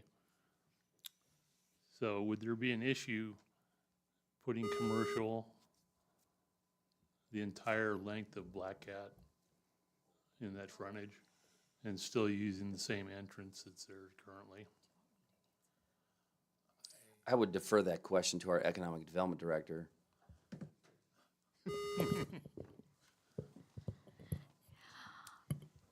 From a plating perspective, it could be done. From a marketability standpoint, it would not be viable. So what we're looking for on this kind of property, and when we think about our future land use map, remember that's a 20-year plan, right? And a lot of this land preservation, especially when we're looking in these far out parcels on mixed use, is specifically for pieces of property like this, because we want to capture those hard corners. Because right now, it might not seem like, it does feel like the country. I grew up in this part of town. It does feel like the country, but in another 10 or 15 years, this is a commercial corner that we want to have preserved from a land use perspective for our tax base. So this one's really hard because of those geographical constraints, and to go on the Black Cat side for that amount of frontage, you're not gonna get the neighborhood commercial that we would really be looking for, and leave the balance of the land back to the canal in a marketable standpoint. So what we're really looking for is like a development like the Linder level thing, a C-store, a smaller strip mall. That's kind of the level of service that we would see in this kind of parcel. I also thought we were looking at trying to gain more commercial because that ends up being more beneficial to the city and the tax base to provide for services. So this seems like a small, awfully small portion to do that. So when we think about traffic counts in this part of town, I would say a 7 to 10 acres is about appropriate. So when you take in the site constraints for this one, that really is kind of the best piece. If this was a bigger parcel and we had more to work with, I would be advocating to carve out a bigger chunk, but just with this property and the way the canal sits,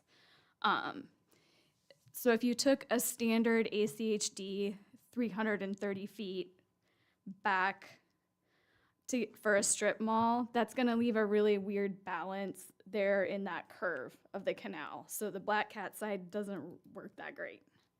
So it does really just leave us with that hard corner.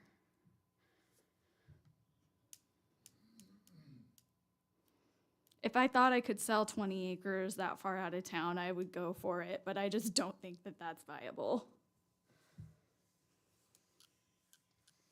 Yeah, but instead we're cramming in high density, which doesn't have the services to support it. So it's kind of our quandary. You know, I understand where you're at. This is a but- difficult parcel of land Yeah. to get what we need out of it on that hard corner because of the canal. I think I'm okay with the hard corner, and I understand that, and I understand the commercial. I just don't agree with the R12, and I think if we don't have the R12, then the commercial, hard corner commercial is going to be acceptable.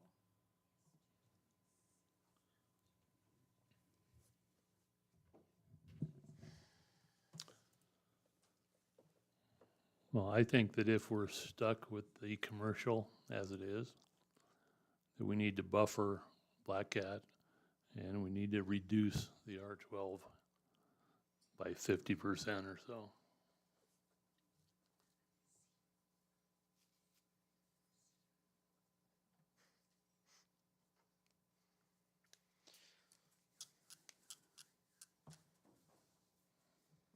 Well, yeah, I tend to agree with Lee that this might be something that we just need to consider a little bit more what we've learned tonight to see what we can provide as a viable alternative.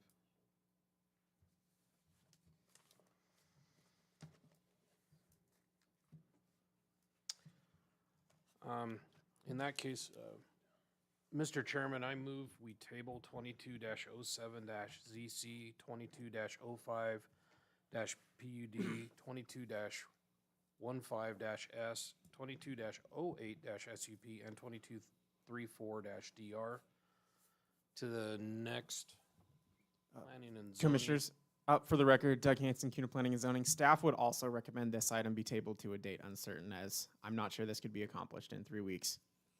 Well, I think what Before we're the doing- next meeting. What we're suggesting is give us another Okay. amount of time to continue to review this. Okay. And help offer direction, because we're not comfortable yet making a motion whether to approve, deny, or make a motion to. Okay, so you don't want to see any changes between now and No, the next I want meeting? to chew on it for a little bit longer. Okay. Yeah, I don't think I've got an idea of what to ask.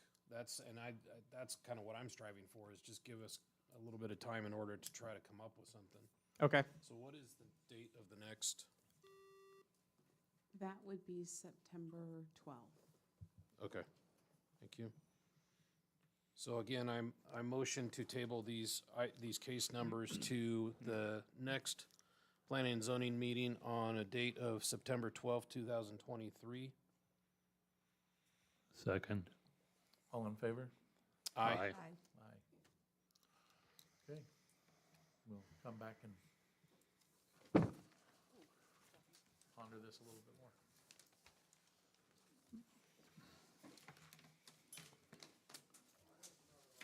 Do we have I don't see, staff, do we have any reports or other business items? No, sir. right, then Mis- stand for a motion. Mr. Chairman, I move we adjourn. Second. All in favor? Aye.